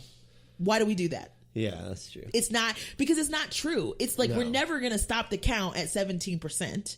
And obviously that's so low of a number that it can change wildly. It can change, flip back and forth over and over and over again over the course of the evening. So I don't even understand why we do it that way. And it does aid in the confusion, but that's just like a small portion of it. Yeah, they all just need to wait, you know. Yeah, but we almost need to wait till the next day or something when all of it has been counted or something before we start reporting on it.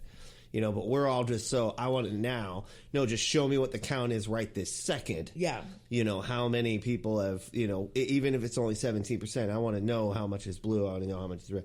And, you know, they're just trying to give it to us at that time. But the problem is, you're absolutely right, because that's sort of the narrative that the other side has been able to use to do this whole fraud thing. Like, and it's like Trump, we were ready. We were totally ready for a great win and everything. And then all of a sudden, we all started going blue.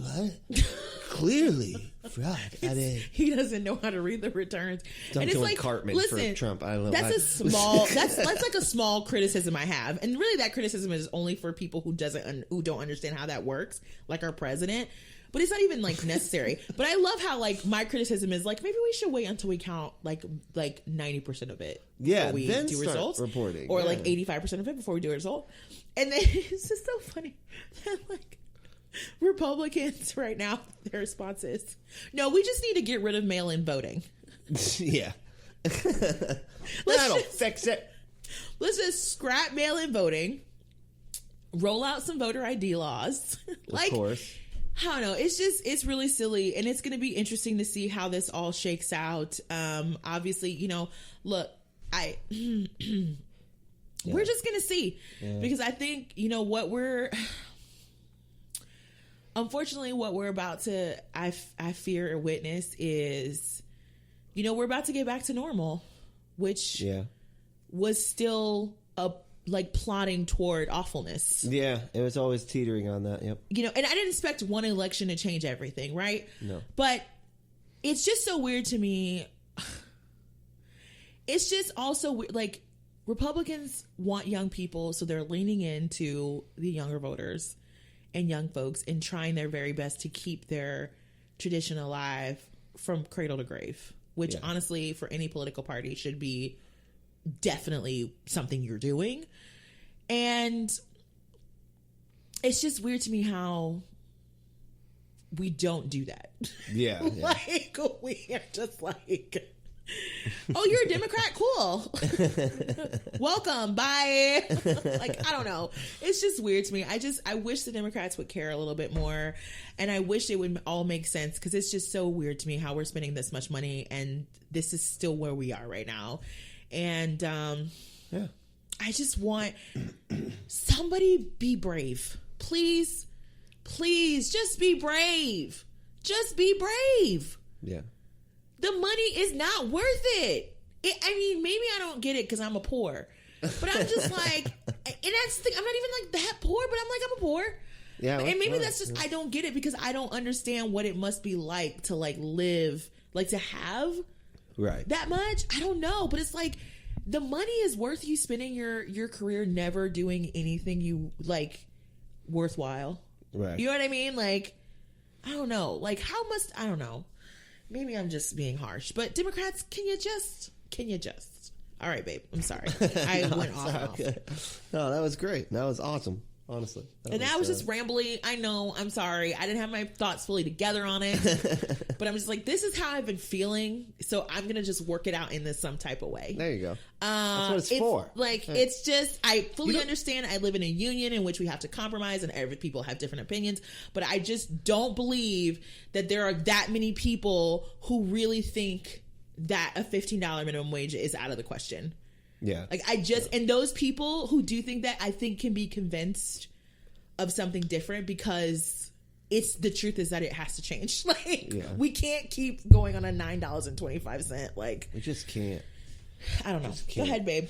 Okay, I'm going to make this quick. This is just a small one. Sorry, y'all. No, it's not. It's really not that big a deal. But it was just something that kind of hit me the other day. I got in a debate with a guy. I think it's a big deal. I mean, it is a big deal. Don't get me wrong. But I mean, it's not a big deal because you're clearly fucking stupid. Oh my god, here we are at 2 hours, and I'm like, I'm gonna just shut up now. I'm gonna shut up.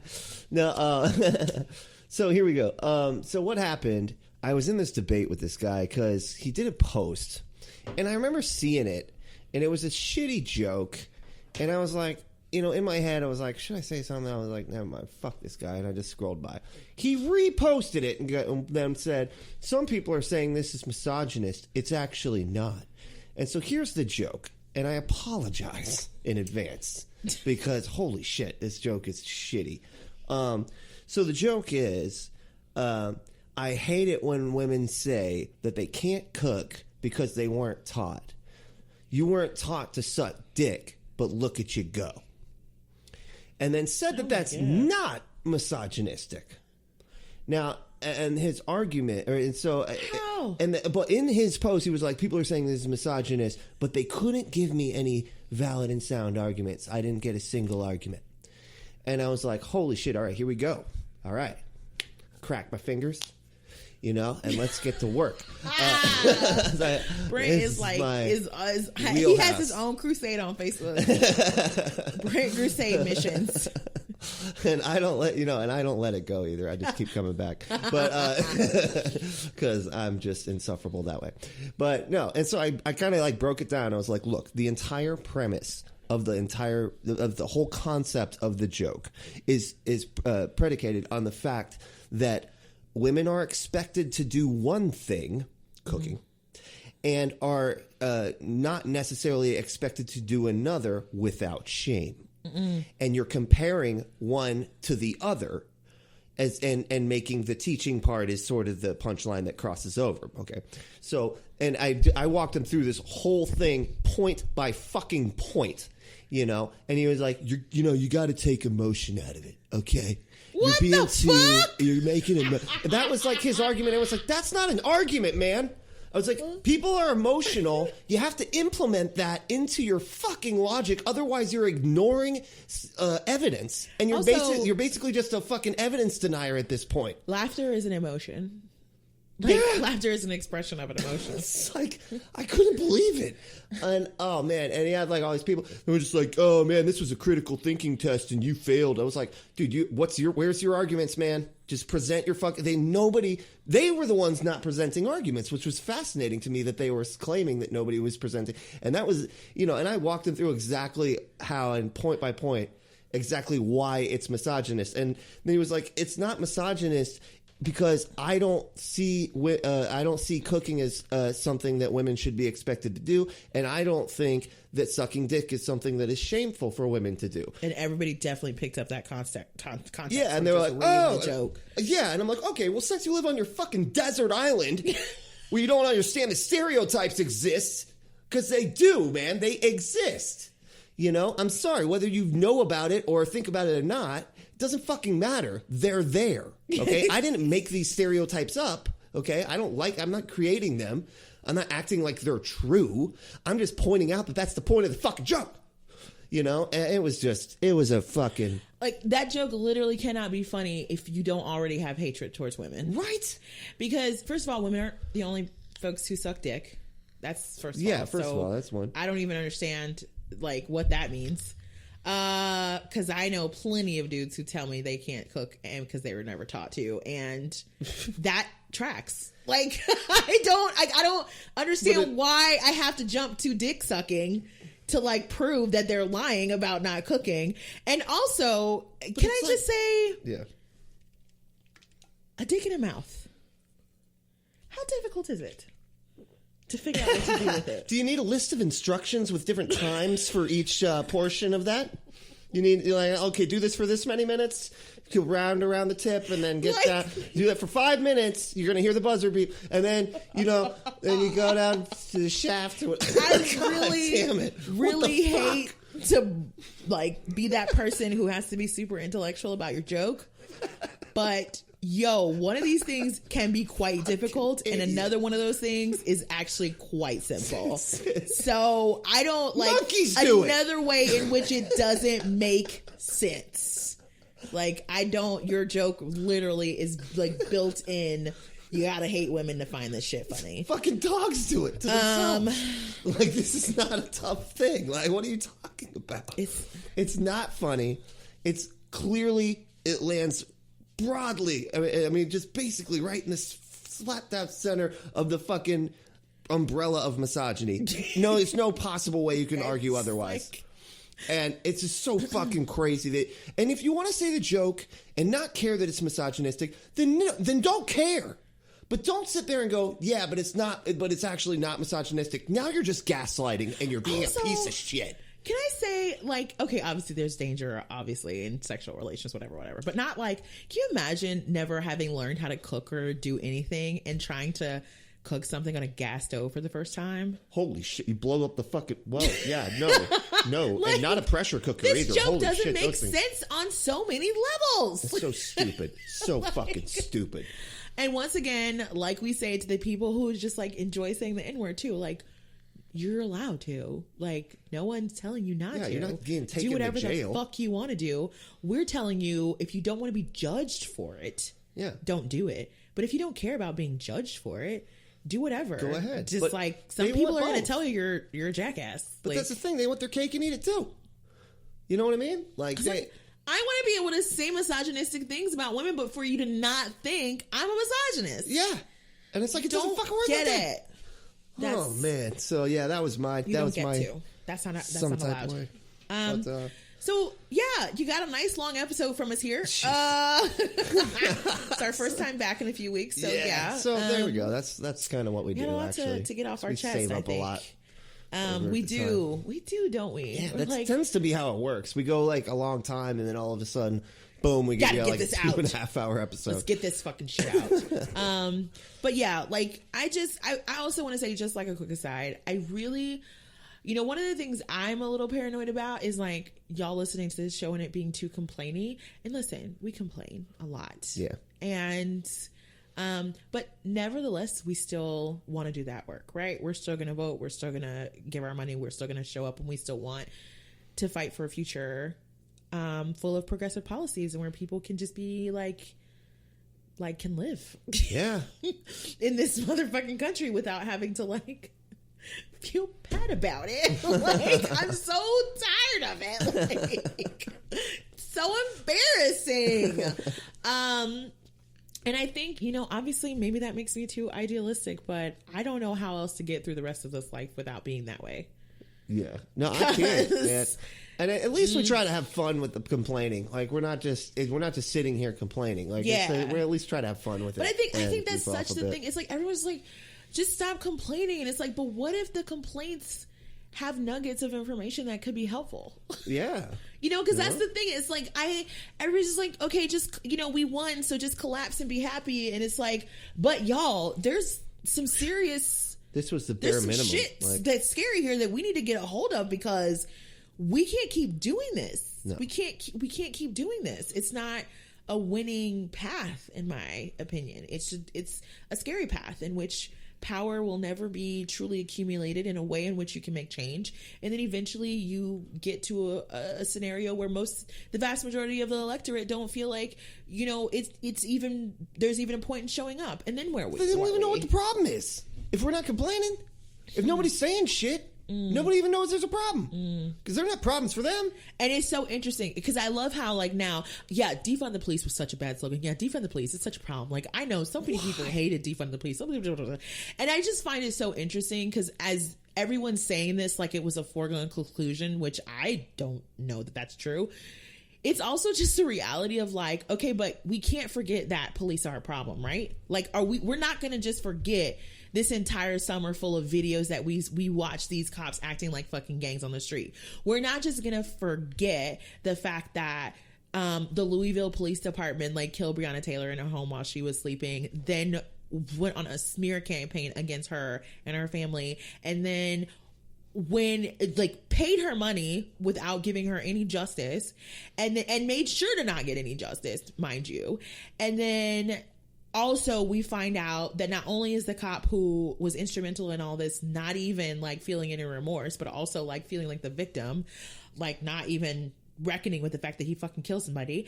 And then on top of that, we found out recently they had something like 800, like 8,000 or some ridiculously high number in the thousands of, like, credible complaints of sexual assault against children by the police department that they just buried.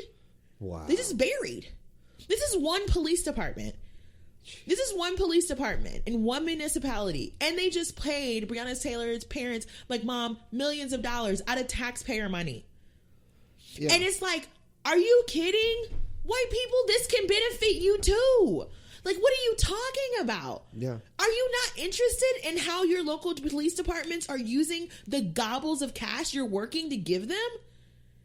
Give me a fucking break. Like, this, and that's the thing that bothers me so much. Like, yes, defund the police would help people of color in cities, black people particularly in cities, if we figure out a way to police differently. But at the same time, like, let's not act like this is only for us. Right. It's not. And it's don't be so lazy that you can't figure out a way to make it universal. Right. Frustrating. It's frustrating. But instead, we're likely going to do what we shouldn't be doing, which is give these police departments even more money to use to demonize our communities. Yep.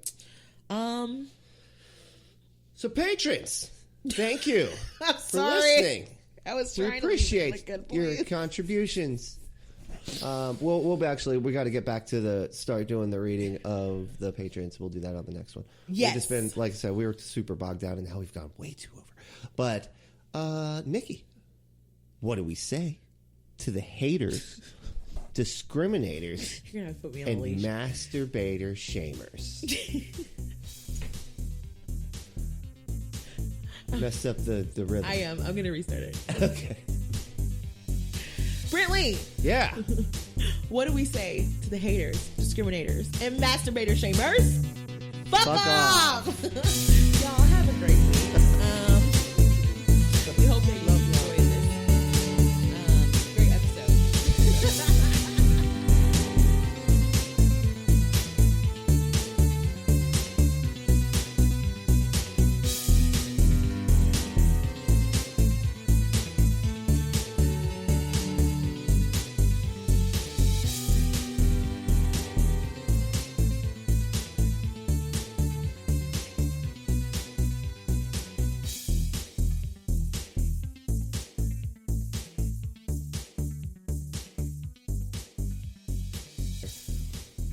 I mean, you know. Wait, I'm confused. I thought Skeet Ulrich was dead. Oh, no, that's Jason Priestley. Oh, my God. I confused Skeet Ulrich and Jason Priestley. Wait, not Jason Priestley. Damn it. Luke Perry. What's happening? I'm fucking lost. Sorry. So lost. Yikes. That was... What are you talking about? I am so sorry. I just got so confused for a second. Oh my God. I confused Skeet Ulrich. That's so hard to say. I don't, yeah. Ulrich. Ulrich. To Luke Perry, because I don't know, heartthrob of the 90s, I guess, because that's what they would both be in. They're in some kind of, they're in some kind of, what is that thing called? Horror movie? No, those articles, shows? those shitty articles where you have to click through slideshows. Oh, the slideshows! You hit next. Yes. Yeah, those suck. But it's like, they're so hard to get out of. Terrible. But yet so clickbaity. Yeah. They would be in Heartthrobs of the 90s. Yes. What they look That's like where now. that came from.